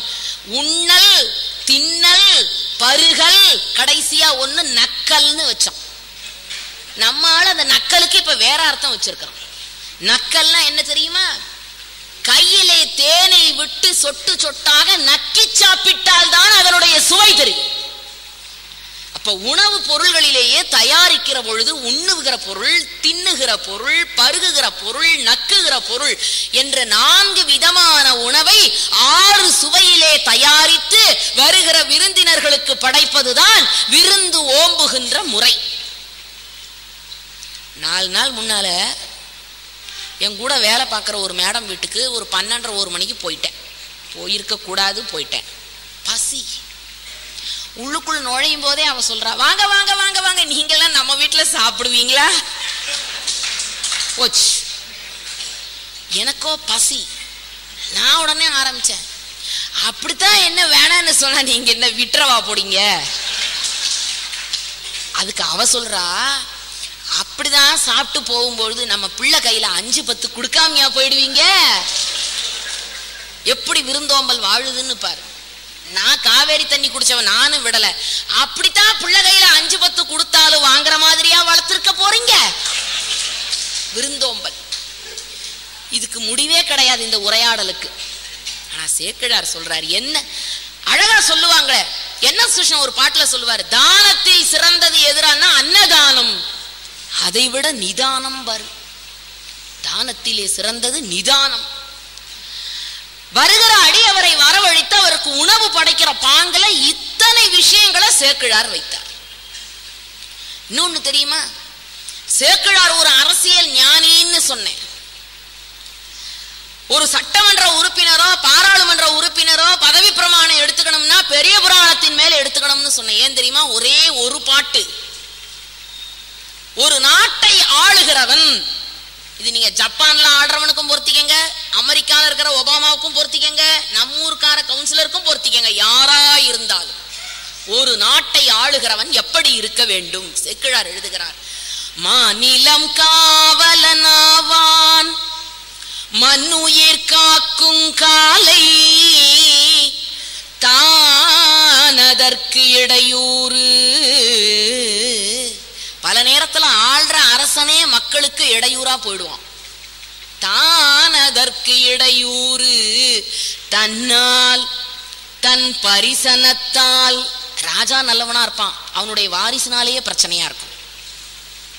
தன்னால் தன் பரிசனத்தால் ஊனமிகு பகை திறத்தால். எதிரி நாட்டால நம்ம நாட்டுக்கு பிரச்சனை வந்துடாம பாத்துக்கணும். அண்டை நாடுகளினுடைய உறவு சொல்றோம் இல்லையா இன்னைக்கு.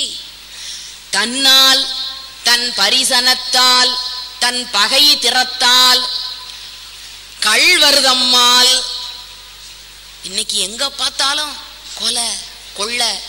இரவுல என்ன பகல்லே போக முடியல, பெண்கள் போறது என்ன ஆண்களே போக முடியல. ஏடிஎம் மிஷினை அந்த பாக்ஸோட தூக்கிட்டு போயிடுறாங்க. கள்வர்தம்மால் உயிர்களால்.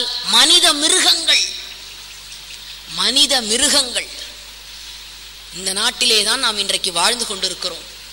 அதனால சொன்னா, ஆசை களவு கோபம் கொண்டவன் பேச தெரிந்த மிருகம். அந்த ஒரு சொல்லுக்குள்ள எல்லாமே அடக்கம். ஆசை களவு கோபம் கொண்டவன் பேச தெரிந்த மிருகம், அன்பு நன்றி உண்மை கொண்டவன் மனித வடிவில் தெய்வம். இங்கு மிருகம் என்பது கள்ளமனம் பெறும், தெய்வம் என்பது பிள்ளை மனம். 4 கட்டளை அறிந்த மனது ஆண்டவன் வாழும் வெள்ளை மனம், ஆண்டவன் வாழும் வெள்ளை மனம். பெரிய பெரிய புராணங்கள் கருத்துக்கள் சொல்லுகிற கருத்தை அவ்வளவு எளிமையாக்கி கண்ணதாசனால கொடுக்க முடிஞ்சு. அதனாலதான் அவன் அர்த்தமுள்ள இந்து மதத்துல ஒரு கேள்வி கேட்பான்.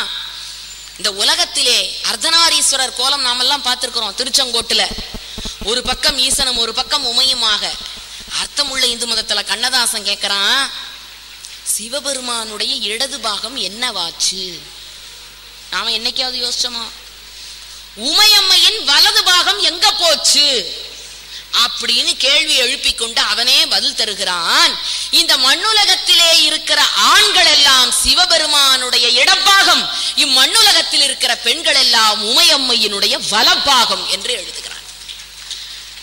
பக்தி பெருக்கிலந்தன் ஊனுருக அந்த பரவசத்தின் உள்ளே உயிர் உருக, சக்தி எல்லாம் திரண்டு சிவம் பெருக, எந்தன் சந்ததியே உந்தனுக்கு அடிபணிய இறைவா, சித்தமெல்லாம் எனக்கு சிவமயமே, உன்னை சேவித்த கரங்களுக்கு இல்லை பயமே, சித்தமெல்லாம் எனக்கு சிவமயமே. சுந்தரருடைய வரலாறு கடவுளுக்கு தோழனாக இருக்கிற அற்புதமான ஒரு வரலாறு. தோழமை என்பது அவ்வளவு சாதாரணமான விஷயம் அல்ல. கடவுளுக்கே நண்பனாக இருக்கிறானே. எல்லாரும் வேக வேகமாக மணவரைக்கு நடந்து கொண்டிருக்கிறார்கள். குறுக்கும் நெடுக்குமாக சுந்தரருக்கு ஒரு அழகான ஆண் கோலத்தோடு அழைத்து வருகிறார்கள். அவன் காலை எடுத்து வைக்கிறாரா, அப்படியே சும்மா அந்த அரங்கமே அதிருதான். சுந்தரர் மணவரைக்கு உள்ள விழுகிறார். வந்த சுந்தரரை மணவரையில உட்கார வைக்க வேண்டும். புத்தூர் சடங்கவி நாச்சியாரினுடைய மகள் மணமகளாக பக்கத்துல உட்கார்ந்து இருக்கிறார். அந்த நேரத்துல இறைவன் தடுத்தாட்கொள்வதற்காக போகிறான். போகிறவன் ஓலையை எடுக்கிறான். ஓலையை எடுத்து நீர் எனக்கு அடிமை என்ற வாசகத்தை காட்டி கொடுக்கிறான்.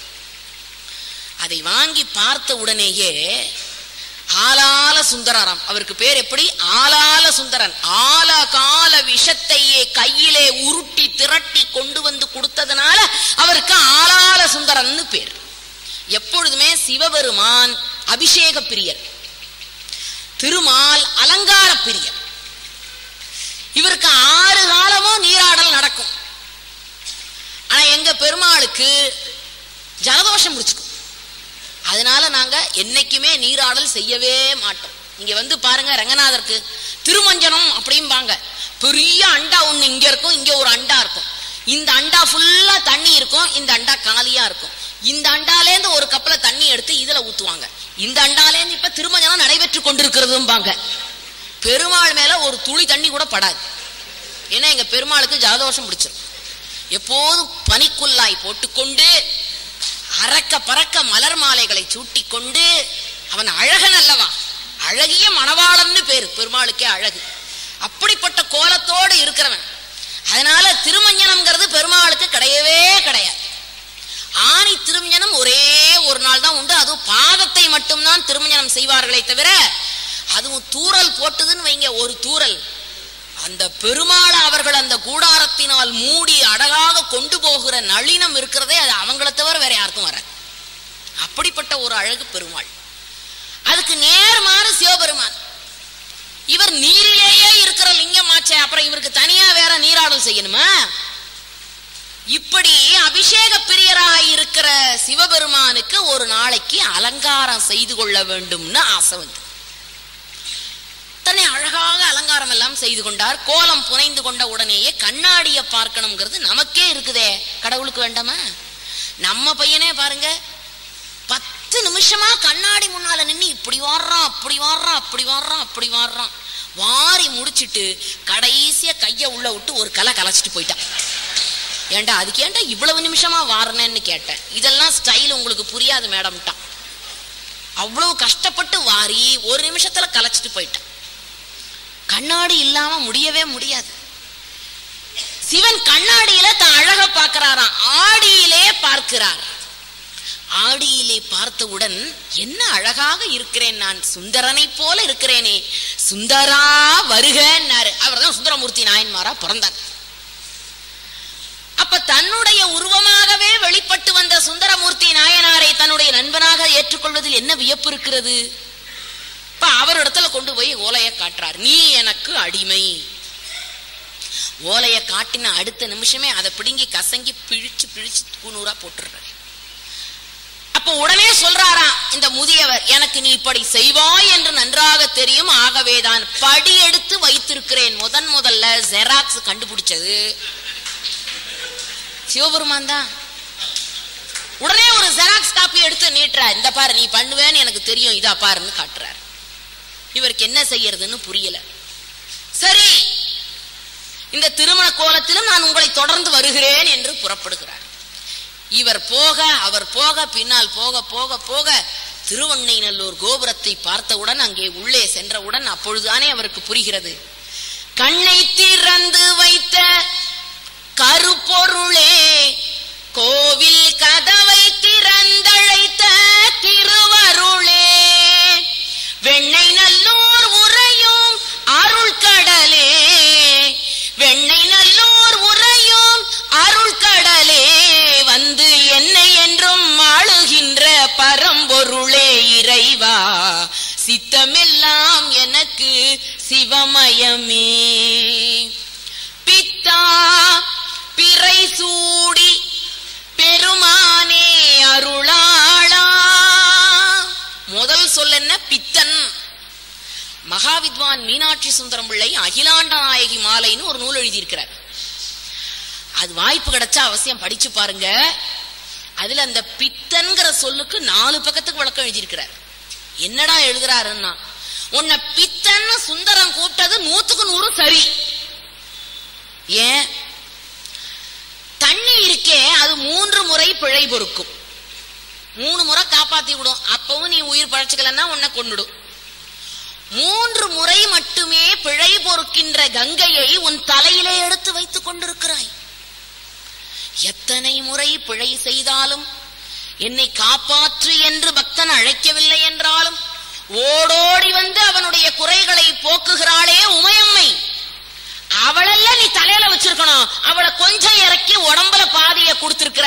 தப்பு பொறுக்காத கங்கையை தலையில் வைத்து தவறி அழைக்காத பொழுதும் வந்து உதவுகிற தாய் உமையை இறக்கி வைத்த காரணத்தினால நீ பித்தன் தாண்டா. எழுதுகிறார் ஐயா அகிலாண்ட நாயகி மாலையில.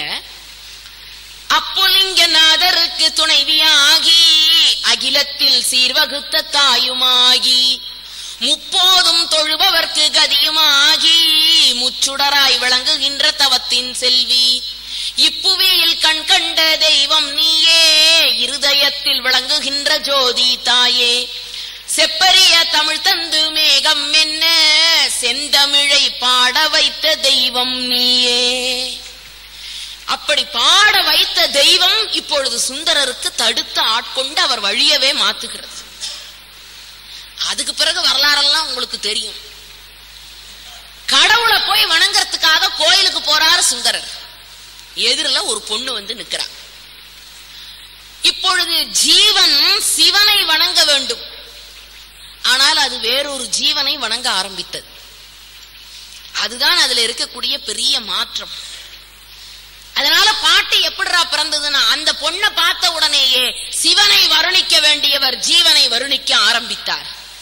கற்பகத்தின் பூங்கொம்போ காமன் தன் பெருவாழ்வோ பொற்புடைய புண்ணியத்தின். ஏன் எதிரில வந்து நிக்கிற பொண்ணு யாருன்னா, அந்த சிவனுடைய அருள் இருந்ததனாலதான்டா இந்த வேலையும் அந்த கடவுள் செய்ய வச்சான்னு சுந்தரர் எழுதுறார். அப்படிப்பட்ட வரலாற்றிலே பதிகிற ஒவ்வொரு செய்தியும் திருஞான சம்பந்த பெருமான் 3 வயது குளக்கரையிலே நிறுத்திவிட்டு தந்தை சிவபாத ஹிருதயர் நீருக்குள்ளே மூழ்கி தன்னுடைய நினைப்பை ஒழிக்கிற நேரத்தில் அந்த பிள்ளை அழுது. அம்மா அப்பான்னு தோணி புறத்து அண்ணலை பார்த்து அந்த கோபுரத்தை பார்த்து பார்த்து அந்த குழந்தை அழத் தொடங்கியது. உமையம்மையும் ஈசனும் மேலுக்கு சென்றவர்கள் இறங்கி வந்து அந்த பிள்ளைக்கு பால் ஊட்டுகிறார்கள். அந்த பாலை உண்ட காரணத்தினால் ஞானம் கைவர பெற்ற அந்த குழந்தை பாடுகிறது, தனக்கு யார் பால் கொடுத்தார்? உமையம்மை. ஆனால் உமையம்மை யாரிடத்தில் ஒடுக்கம்? ஈசனிடத்தில். அதனால பாட்டு தொடக்கம் எப்படி பிறந்தது தெரியுமா? தோடு உடைய செவியன். சிவபெருமானுடைய எந்த செவி? தோடணிந்த செவி. உமையம்மையினுடைய செவிதானே.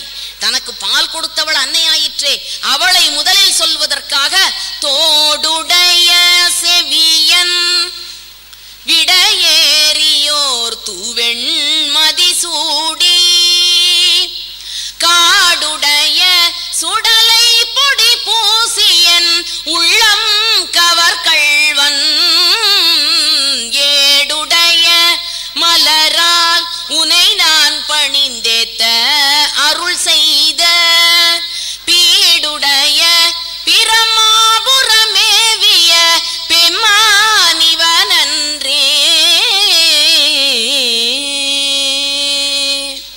முதல் எழுத்து தோ. பெரியோர்களே, அந்த தோங்கிற எழுத்தை பிரித்து பாருங்கள். இத்து கூட்டல் ஓ.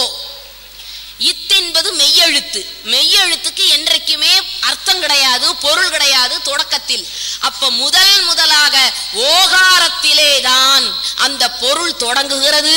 திருமுறைகள் அனைத்தும் ஓகாரத்தில் தொடங்குகிறது என்பதற்கு அர்த்தமே தோடுடைய செவியன் என்று வைத்தார்கள். அப்படிப்பட்ட அந்த எம்பெருமானுடைய வாழ்க்கையில ஒவ்வொன்றும் ஒவ்வொரு செயலும் எத்தனை அழகு! அப்பர் பெருமான் அவருடைய வாழ்க்கை சொல்லவும் கூடுமோ? அவருடைய வாழ்க்கை முழுவதும் ஒரு தவம். அவராலும் விதவிதமான இலக்கிய நயங்களை எழுத முடிந்தது.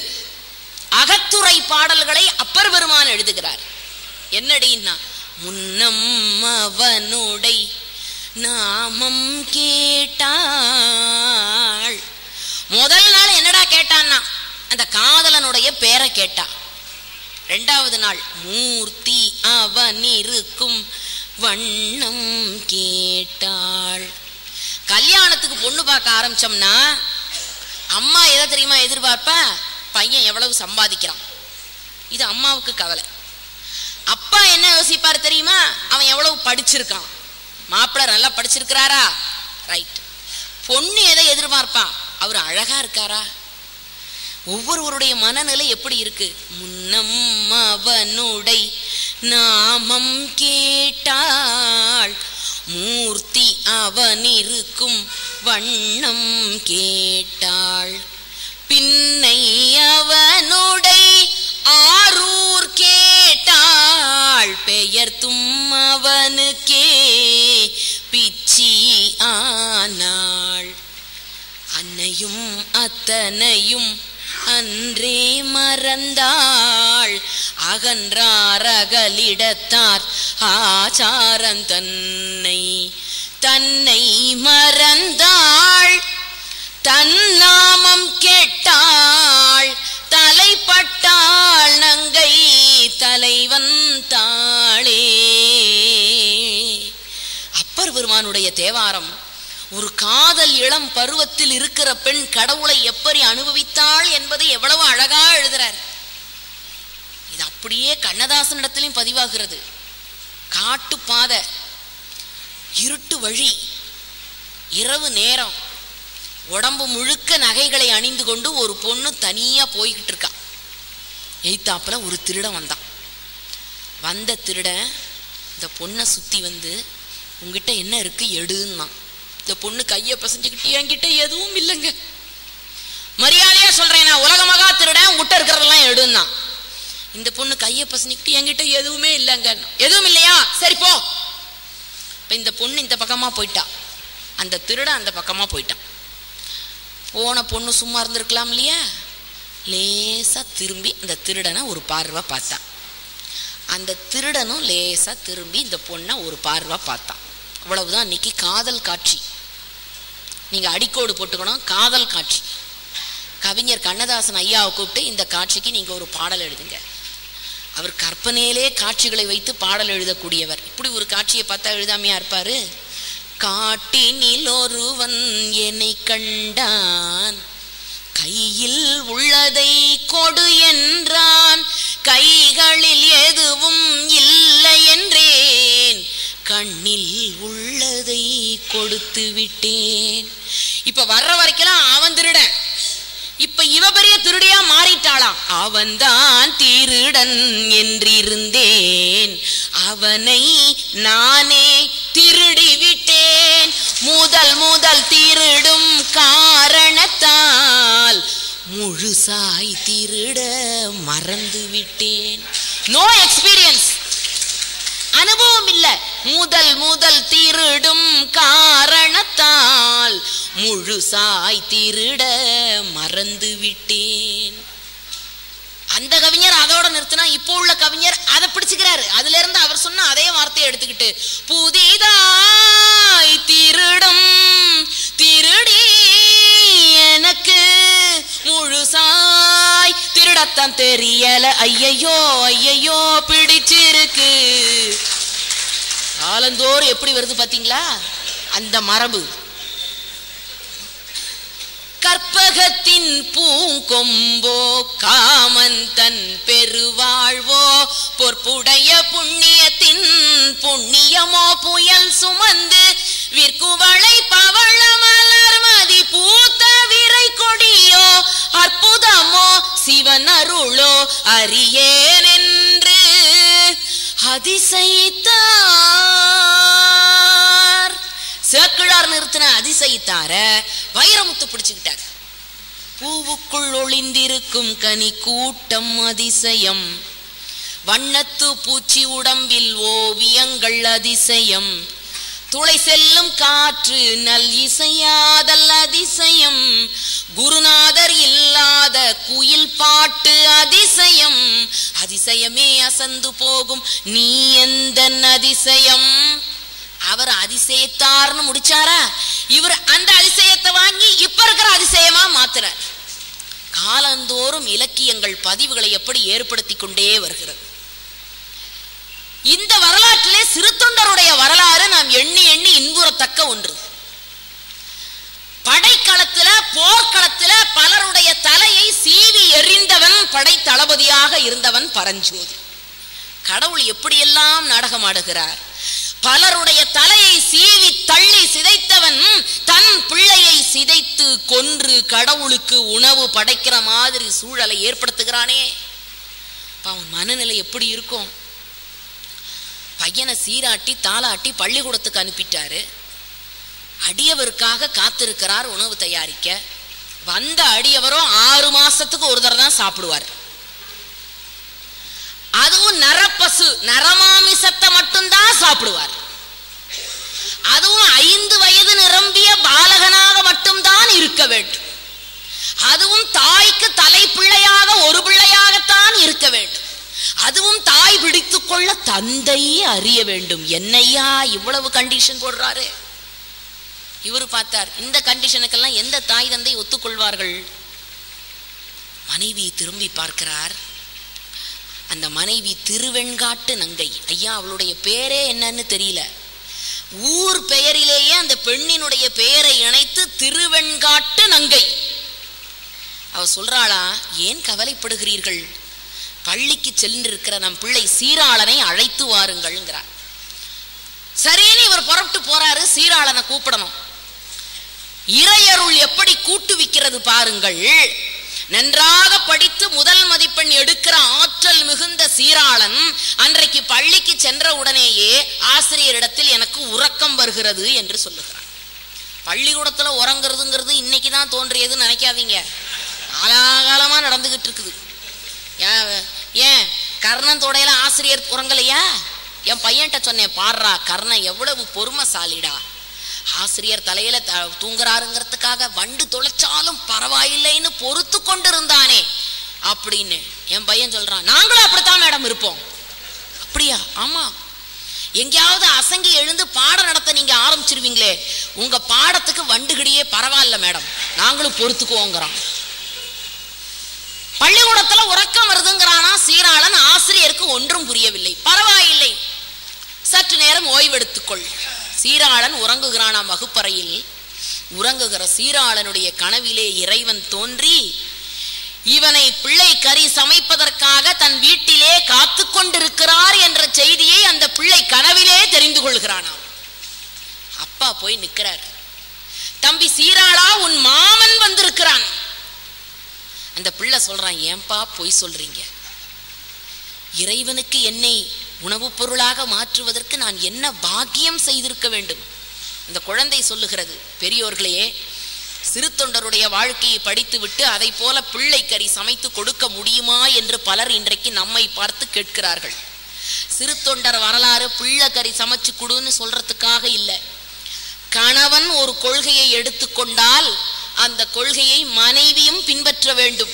கணவனும் மனைவியும் எடுத்துக்கொண்டிருக்கிற விரதத்தை அந்த வீட்டு குழந்தைகளும் பின்பற்ற வேண்டும் என்ற அற்புதமான இல்லற நெறிய அந்த புராணம் நமக்கு சொல்லும். அழைத்து கொண்டு வருகிறான், மனைவி இடத்துல கொண்டு வந்து நிறுத்துகிறான். அந்த குழந்தைக்கு அலங்காரம் செய்யணும். இறைவனுக்கு உணவாக போகிற பொருளாயிற்றே. ஆகவே முதல்ல நல்ல நீராட்டுகிறாளாம்.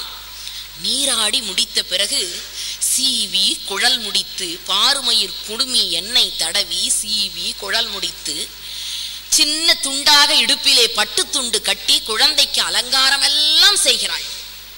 தாய்மார்களுக்கு நல்லா தெரியும், குழந்தைக்கு அலங்காரம் எல்லாம் செஞ்சுட்டு கடைசியில தாய்மார்களுக்கே ஒரு பழக்கம் உண்டு. அந்த குழந்தையை எடுத்து ஒரு முத்தம் கொடுக்கணும். என் கண்ணில்ல அப்படின்னு அந்த முத்தம் கொடுக்கும் பொழுது அந்த தாயினுடைய உள்ளம் எவ்வளவு மகிழும். திருவெண்காட்டு நங்கை சீராளனை நன்றாக நீராட்டி சீராட்டி அலங்காரம் எல்லாம் படுத்தி அந்த குழந்தையை கையில எடுத்து முத்தம் கொடுக்க போகிற நேரத்துல அவளுடைய மூளை சொல்லுகிறதாம், கடவுளுக்கு படைக்கப்பட போகிற உணவை எச்சில் படுத்தலாமா?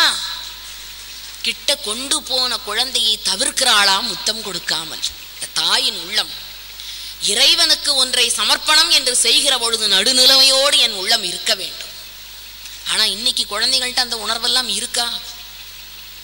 கீழெல்லாம் லட்டெல்லாம் வச்சு குழக்கட்டையெல்லாம் வச்சு பிள்ளையார கும்பிடுறான்.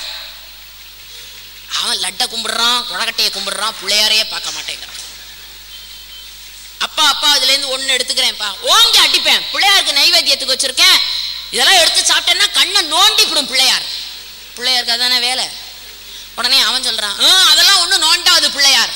ஏண்டா, நான் தான் ஏற்கனவே எடுத்து 2 தின்னுட்டேன்ல.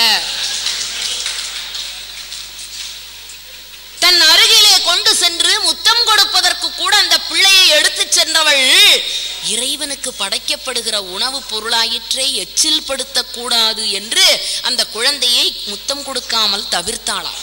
அது பெருசு இல்லை.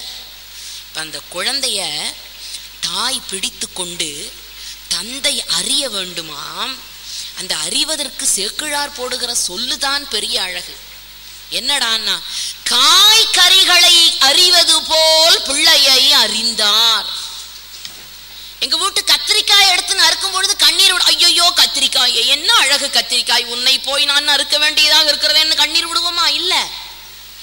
என் வீட்டு காய்கறிகளை நறுக்கும் பொழுது என்ன மனநிலையோடு இருப்பேனோ அப்படி தன் பிள்ளையை அறுத்து கறி சமைக்கிறாள் ஒரு தாய்.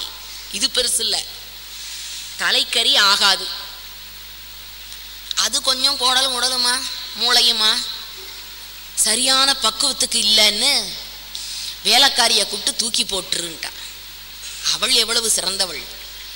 பெரியோர்களே, சங்க இலக்கியத்துல ஒரு பாட்டு வரும், யாண்டு பலவாக நரையில ஆகுதல். ஏண்டா எனக்கு தலைமுடி நரைக்கல அப்படின்னு ஒரு 70 வயது தாத்தா சொல்றார். மாண்டையன் மனைவியோடு, எனக்கு வாய்ச்ச மனைவி அப்படி,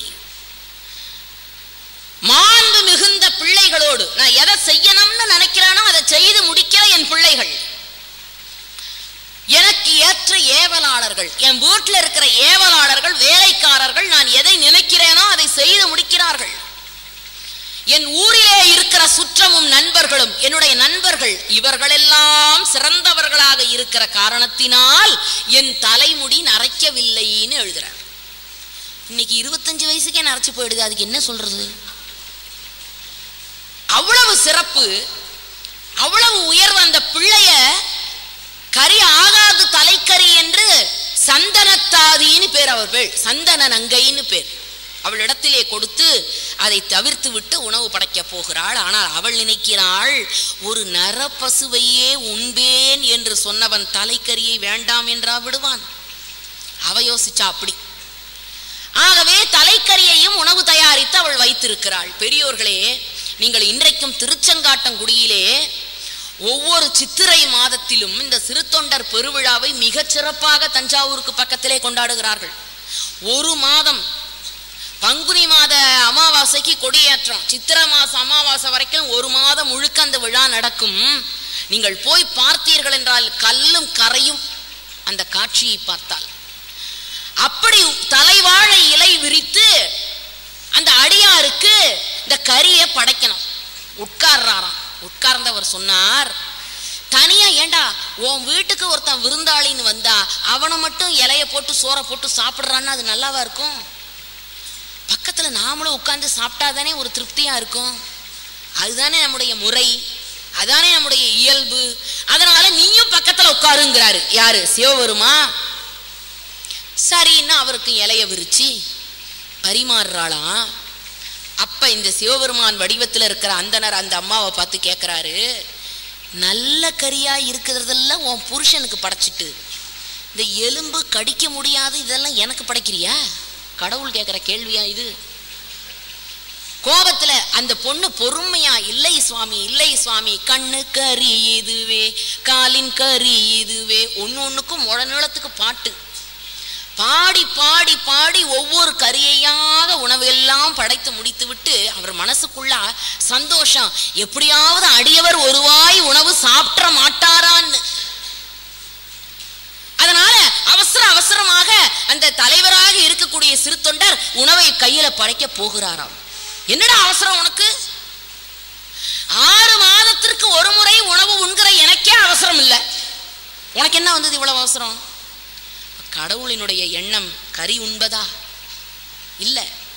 ஒரே கேள்வி கேட்டாராம், குழந்தை இல்லாத வீட்டில் நான் உணவு உண்ண மாட்டேன், எங்கேயாவது போய் ஒரு குழந்தைய கூட்டிக்கிட்டு வாங்குறார். மத்தியானம் 1 மணி, எல்லா பிள்ளைகளும் பள்ளிகளுக்கு சென்று இருக்கிறார்கள். இருந்தது ஒரு பிள்ளை, அந்த பிள்ளையும் கூட்டிட்டு வந்து கறி சமைச்சாச்சு.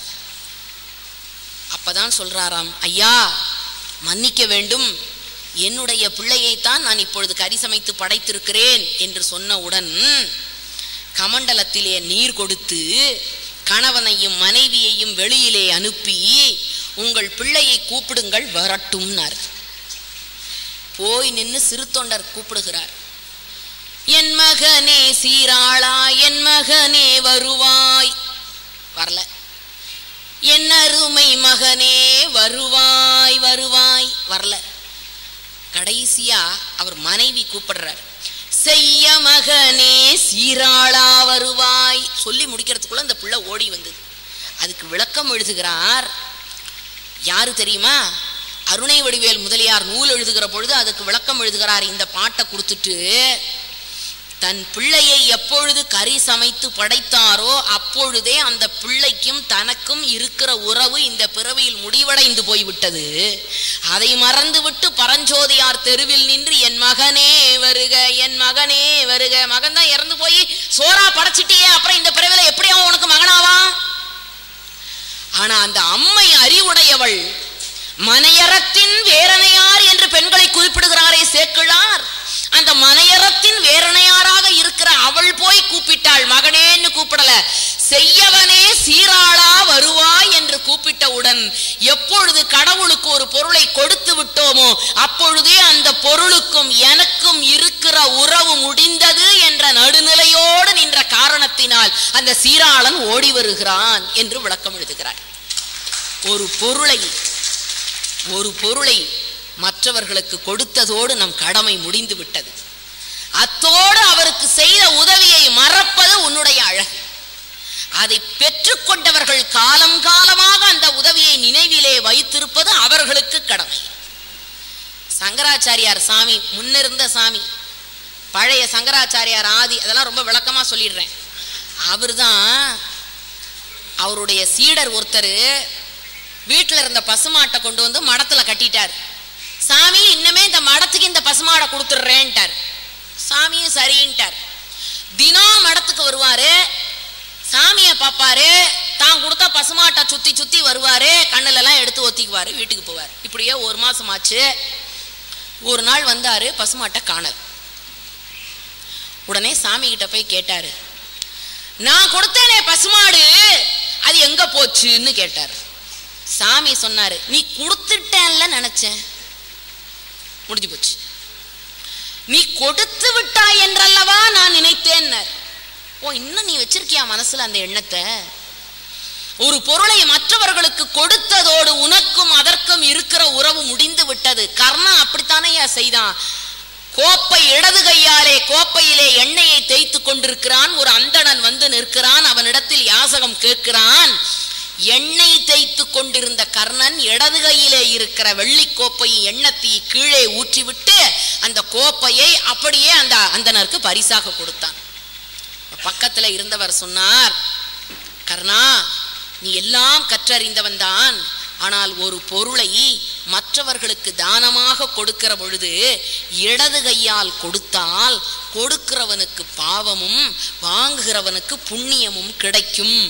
அதனால் தான் ஒரு பொருளை மற்றவர்களுக்கு கொடுக்கும் பொழுது வலது கையால் கொடுக்க வேண்டும், அப்பொழுதுதான் கொடுக்கிறவனுக்கு புண்ணியம் கிடைக்கும் என்று சொன்னான். கர்ணன் சொன்னான், உண்மைதான், எனக்கு நன்றாக தெரியும், இடது கையால் கொடுத்தால் பாவம் வரும் என்று தெரியும், ஆனாலும் நான் இடது கையால் தான் கொடுத்தேன். ஏன் தெரியுமா?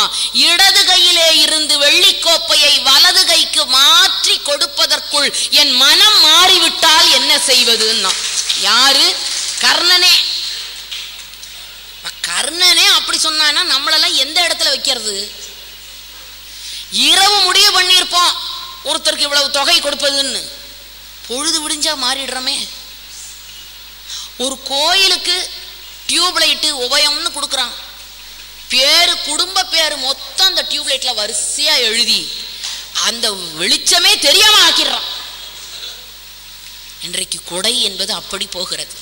ஆனால் தான் பெற்ற பிள்ளையை அத்தனை நடுநிலையோடு அறுத்து இறைவனுக்கு படைத்த காரணத்தினால்தான் அத்தனை சிறப்புகளும் வந்து சிறுத்தொண்டர் என்ற பெயரை அவர் பெற்றார் என்று சொன்னார். அவருடைய தன்மையை சிறப்பை நம்மால் சொல்லவும் கூடுமோ? நிறைவா ஒரே ஒரு நாயன்மார் வாழ்க்கையிலே எந்த குலம், எந்த சாதி, எந்த பிறப்பு எல்லாவற்றுக்கும் அப்பாற்பட்டு கடவுளை முழுமையாக 6 நாளில் சென்றடைந்தானே கண்ணப்பன். அவனுடைய பக்திக்கு ஈடு இணையாக இன்னொருவரை கூற முடியுமா? இந்த குழந்தை பிறக்கிறானா, வேடர் குலத்துல அப்பன் தூக்கி பார்க்கறான் எப்படி பேர் வைக்கிறதுன்னு. திண்ணன் இருந்தான் அவன். திண்ணன், திண்மைனா வலிமைன்னு பொருள் தமிழ்ல. பிள்ளைய தூக்குனா திண்ணன் இருந்ததுனால அந்த குழந்தைக்கு திண்ணன்னே பேர் வச்சான். பேர் வைக்கிறதுல ஒரு பொருத்தம் இருக்கணும். சரஸ்வதி அப்படின்னு பேர் வச்சு எல்லா பாடத்திலையும் முட்டையே வாங்கிட்டு இருக்கும். ஆரோக்கியசாமி பேர் வச்சு ஆஸ்பத்திரியிலேயே இருப்பான். பேங்க்ல போய் அடைக்கல சாமின்னு பேர் வச்சு ஒரு கடனையும் அடைக்காமலே இருப்பான். நல்ல பாம்புன்னு பேர் வைக்கிறோம், அது நல்ல பாம்பாவா இருக்கு? பெயர் ஒன்றும் செயல் ஒன்றுமாக இருக்கிற இந்த உலகத்தில் பெயருக்கு ஏற்றார் போல திண்ணன்ன வலிமை உடையவன் இருக்கானா. இந்த திண்ண மலை மேல போறான், யாருடா கூட போறான்னா நாணன்னு அவனுடைய நண்பன். இந்த நண்பன் யாருடான்னா அவன் செஞ்ச புண்ணியம் தான் அவனுக்கு நண்பனா கிடைச்சது. பெரியோர்களே, புண்ணியம் சேர்க்கறது அவ்வளவு சாதாரணமான விஷயம் இல்லை. அதுவும் இன்னைக்கு வைகுண்ட ஏகாதசி இரவு பொழுதெல்லாம் கண்ணு விழிச்சு பெருமாளுடைய பெருமையை சொன்னா புண்ணியம் கிடைக்கும். எங்க ஊர்ல ஒரு தாத்தா உயிர் இழுத்துக்கிட்டு இருக்குது, இப்பவோ அப்போன்னு. அந்த தாத்தா வாழ்ந்த காலத்துல ஒரு நன்மையும் செஞ்சதில்லை. அதனால எல்லாருமா சேர்ந்து போகும்போது அது தாத்தா வைகுண்டத்துக்கு போய் சேரட்டும், நாராயணான்னு ஒரு முறை சொன்னாலே வைகுண்டம் கிடைக்கும்னு இந்த தாத்தாவை போய் உலுக்கி இழுக்கி உயிர் போற நேரத்துல நாராயணா சொல்லுங்க தாத்தா, நாராயணான்னு சொல்லுங்க. என்ன அவர் ஆவுங்கிறாரு, நாராயணாவை தவிர எல்லாம் சொல்றாரு, ஒரு வாயில நாராயணா வரவே இல்லை. உடனே எல்லாரும் முடிவு பண்ணி அங்கே ஒரு பூ மாலை இருந்தது, இந்த பூவெல்லாம் உருவிட்டு இந்த நார் இருக்கும் இல்லையா, அந்த நாரை கொண்டு போய் தாத்தா முன்னால ஆட்டி காட்டுவோம், இது என்னன்னு கேட்போம். அவர் நாராயணான்னு முழுசா சொல்லலைனாலும் நார்னு சொல்லுவாரு. அதாவது பாதி சொர்க்கத்துக்கு போய் சேரட்டும் தாத்தான்னு வேக வேகமா பூவெல்லாம் உருவிட்டு உயிர் இங்க இருக்குது போக போற நேரத்துல அதை கொண்டு போய் நீட்டி, தாத்தா இது என்னன்னு. ஏற இறங்க பார்த்துட்டு இதுவா பூ தொடுக்க உதவுமேங்கிறார். அப்பவும் சில பேர் புண்ணியம் பண்றதே இல்லைன்னு முடிவு பண்ணிக்கிட்டு வாழ்வான். கேட்டு பாருங்க, என்ன நல்லா இருக்கியா? எல்லாம் ஏதோ ஓம் புண்ணியத்துல நல்லா இருக்கிறேன், சொந்தமா புண்ணியம் பண்றதே இல்லைங்கிற முடிவோட. ஆனா இவன் எப்படியா, இவன் செஞ்ச புண்ணியமே இவனுக்கு நண்பனா கூட கிடைச்சான். புறப்பட்டு போறான், மேல போறான். போக போக போக இவனுடைய அறிவு விரிகிறது, உள்ளம் தெளிவடைகிறது. மேல போறான், அந்த லிங்க வடிவத்தில் இருக்கிற குடுமி தேவரை பார்க்கறான். ஐயா, இதுக்கு முன்னால அவன் கடவுள்னா என்னன்னு தெரியாது, பாட்டுன்னா என்னன்னு தெரியாது, வழிபாடுன்னா என்னன்னு தெரியாது. போனா குடுமி தேவரை பார்த்தான்.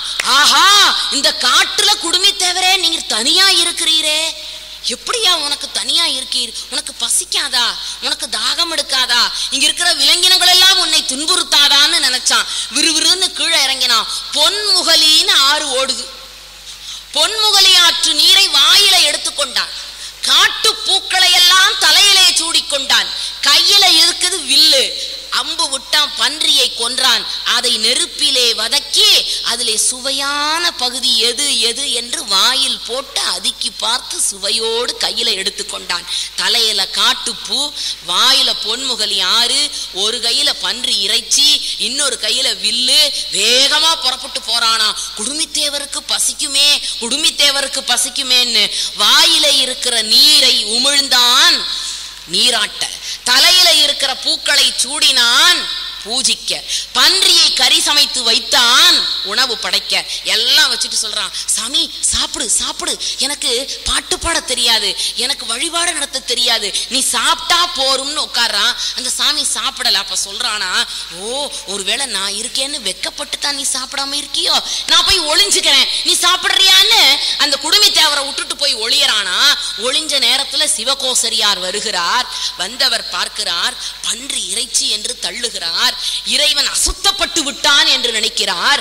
வழிபாடு நடத்தி விட்டு போகிறார். இப்படியே 5 நாட்கள் போனது. 6வது நாளும் வந்தது. அவர் பார்க்கிறார், ஒரு குரல் கேட்டது சிவகோசரியார் இடத்தில், நீ மறைவாக நின்று கொண்டு கண்ணப்பன் செய்கிற வழிபாட்டை பார் என்று. கண்ணப்பன் வருகிறானாம், பார்க்கிறானாம். அந்த லிங்கத்தினுடைய கண்ணிலே இருந்து ரத்தம் வழிவதை இவன் பார்க்கிறான். இவனுக்கு ஒரே மகிழ்ச்சி. ஏன் தெரியுமோ? எனக்கு தெரியும், கண்ணுக்கு கண் பல்லுக்கு பல் எல்லாவற்றையும் கற்றவன் நான் என்று சொல்லிவிட்டு பச்சிலைகளை எடுத்து கசக்கி பார்க்கிறான். அப்பொழுதும் அந்த ரத்தம் நின்றபாடில்லை. உடனடியாக தன்னுடைய கண்ணை இடந்து அப்படியே வைத்து அந்த இடத்தில் பொருத்துகிறான். மகிழ்ச்சி கூத்தாடுகிறான், ஆஹா ரத்தம் நின்று விட்டதென்று. ஆனால் வெகு நேரம் அந்த இன்பம் தரிக்கவில்லை. அடுத்த கண்ணிலே இருந்து ரத்தம் வழிகிறது. இப்ப இவன் கொஞ்சமும் கவலைப்படலை. ஏண்டான்னா, ஏற்கனவே ஒரு முறை கண்ணை இடந்து அப்பிவிட்டேன் அல்லவா, ஆகவே இப்பொழுது என்ன மருந்தென்று எனக்கு தெரியும் என்று அடையாளத்திற்காக காலை எடுத்து கண்ணுக்கு பக்கத்தில் வைத்துவிட்டு தன்னுடைய இன்னொரு கண்ணையும் பிடுங்க போகிறானாம். அந்த நேரத்தில் நில்லு கண்ணப்ப, நில்லு கண்ணப்ப, நில்லு கண்ணப்ப, என் அன்பின் வழித்தோன்றலே நில்லு கண்ணப்ப என்று இறைவனுடைய குரல் வந்ததாம். அதற்கு பெரியோர்கள் விளக்கம் தருவார்கள். மிகப்பெரிய சான்றோர் பெருமக்கள் எல்லாம் சொற்பொழிவிலே விளக்கம் எப்படி தருகிறார்கள் தெரியுமா? அது ஏண்டா முதல் கண்ணை பிடுங்கும் பொழுதே நில்லு கண்ணப்பான்னு சொல்லி இருக்கலாம் இல்லையா? ஒரு கண்ணை எடுத்து அவன் அப்புன பிறகு இன்னொரு கண்ணை அறிகின்ற நேரத்தில் ஏண்டா நில்லு கண்ணப்பான்னு சொல்லணும்னா, ஒண்ணும் இல்ல. முதல் கண்ணால் பார்த்த பொழுது ஈசன் தன்னுடைய கண்ணால் பார்த்தான். ஆனால் 2வது முறை பார்க்கிற பொழுது கண்ணப்பனுடைய கண்ணால் பார்த்த காரணத்தினால் மற்றொரு உயிர் துன்பப்படுவதை அவன் பார்த்திருக்க முடியாததால்னா இன்னொருத்தர் வேற மாதிரி விளக்கம் கொடுத்தார். எப்படிறான்னா, முதல்ல வலது கண்ணுல இருந்து ரத்தம் வந்தது, அது ஈசனோட கண்ணு. ஈசன் எப்பொழுதுமே சோதிப்பாரு, கடைசியில தான் அருள் கொடுப்பாரு. ஆனா இடப்பக்கம் இருப்பது உமையம்மையினுடைய கண். உமை ஒரு நாளும் தன்னுடைய பக்தன் துன்பப்படுவதை பார்த்து கொண்டு இருக்க மாட்டாள். ஆகவேதான் அந்த கண்ணை பிடுங்குவதற்கு முன்பாக நில்லு கண்ணப்பா என்று தடுத்தாள் என்று பெரியோர்கள் சொல்லுகிறார்கள். சான்றோர் பெருமக்களே, பெரிய புராணத்தில் இருக்கிற ஒவ்வொரு புராணமும் காலந்தோறும் படிக்க வேண்டியவை. ஒரு பெரிய மலையடிவாரத்தில் கற்கள் குவிந்து கிடந்தன.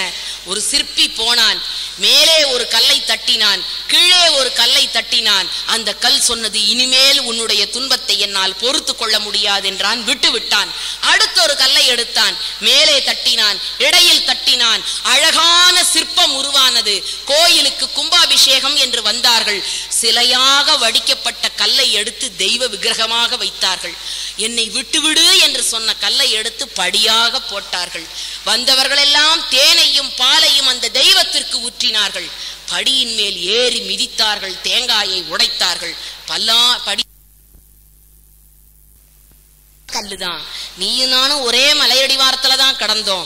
உன்மேல விழுந்த அதே மழை துளிதான் என் மேல் விழுந்தது. உன்னை கடவுள் என்று கும்பிடுகிறான், என்னை ஏறி மிதிக்கிறானே, இது என்ன நியாயம் என்று கேட்டதாம். அதற்கு சிலையாக இருந்த கல் சொன்னது, உண்மைதான், படிய வேண்டிய காலத்தில் நான் படிந்தேன், சிலையானேன். படிய வேண்டிய காலத்தில் நீ படியவில்லை, படியாகவே கிடக்கிறாய் என்று சொன்னதாம். நம்முடைய பக்தி இலக்கியங்கள், புராணங்கள், திருமுறைகள், திவ்ய பிரபந்தங்கள் அனைத்தும் நம்மை படிய வைப்பதற்கான பெரிய பொக்கிஷங்கள். அதை குழந்தைகளுக்கு கற்றுக் கொடுங்கள். நம்முடைய தாத்தாவும் பாட்டியும் நமக்கு கொடுத்த சொத்து அது.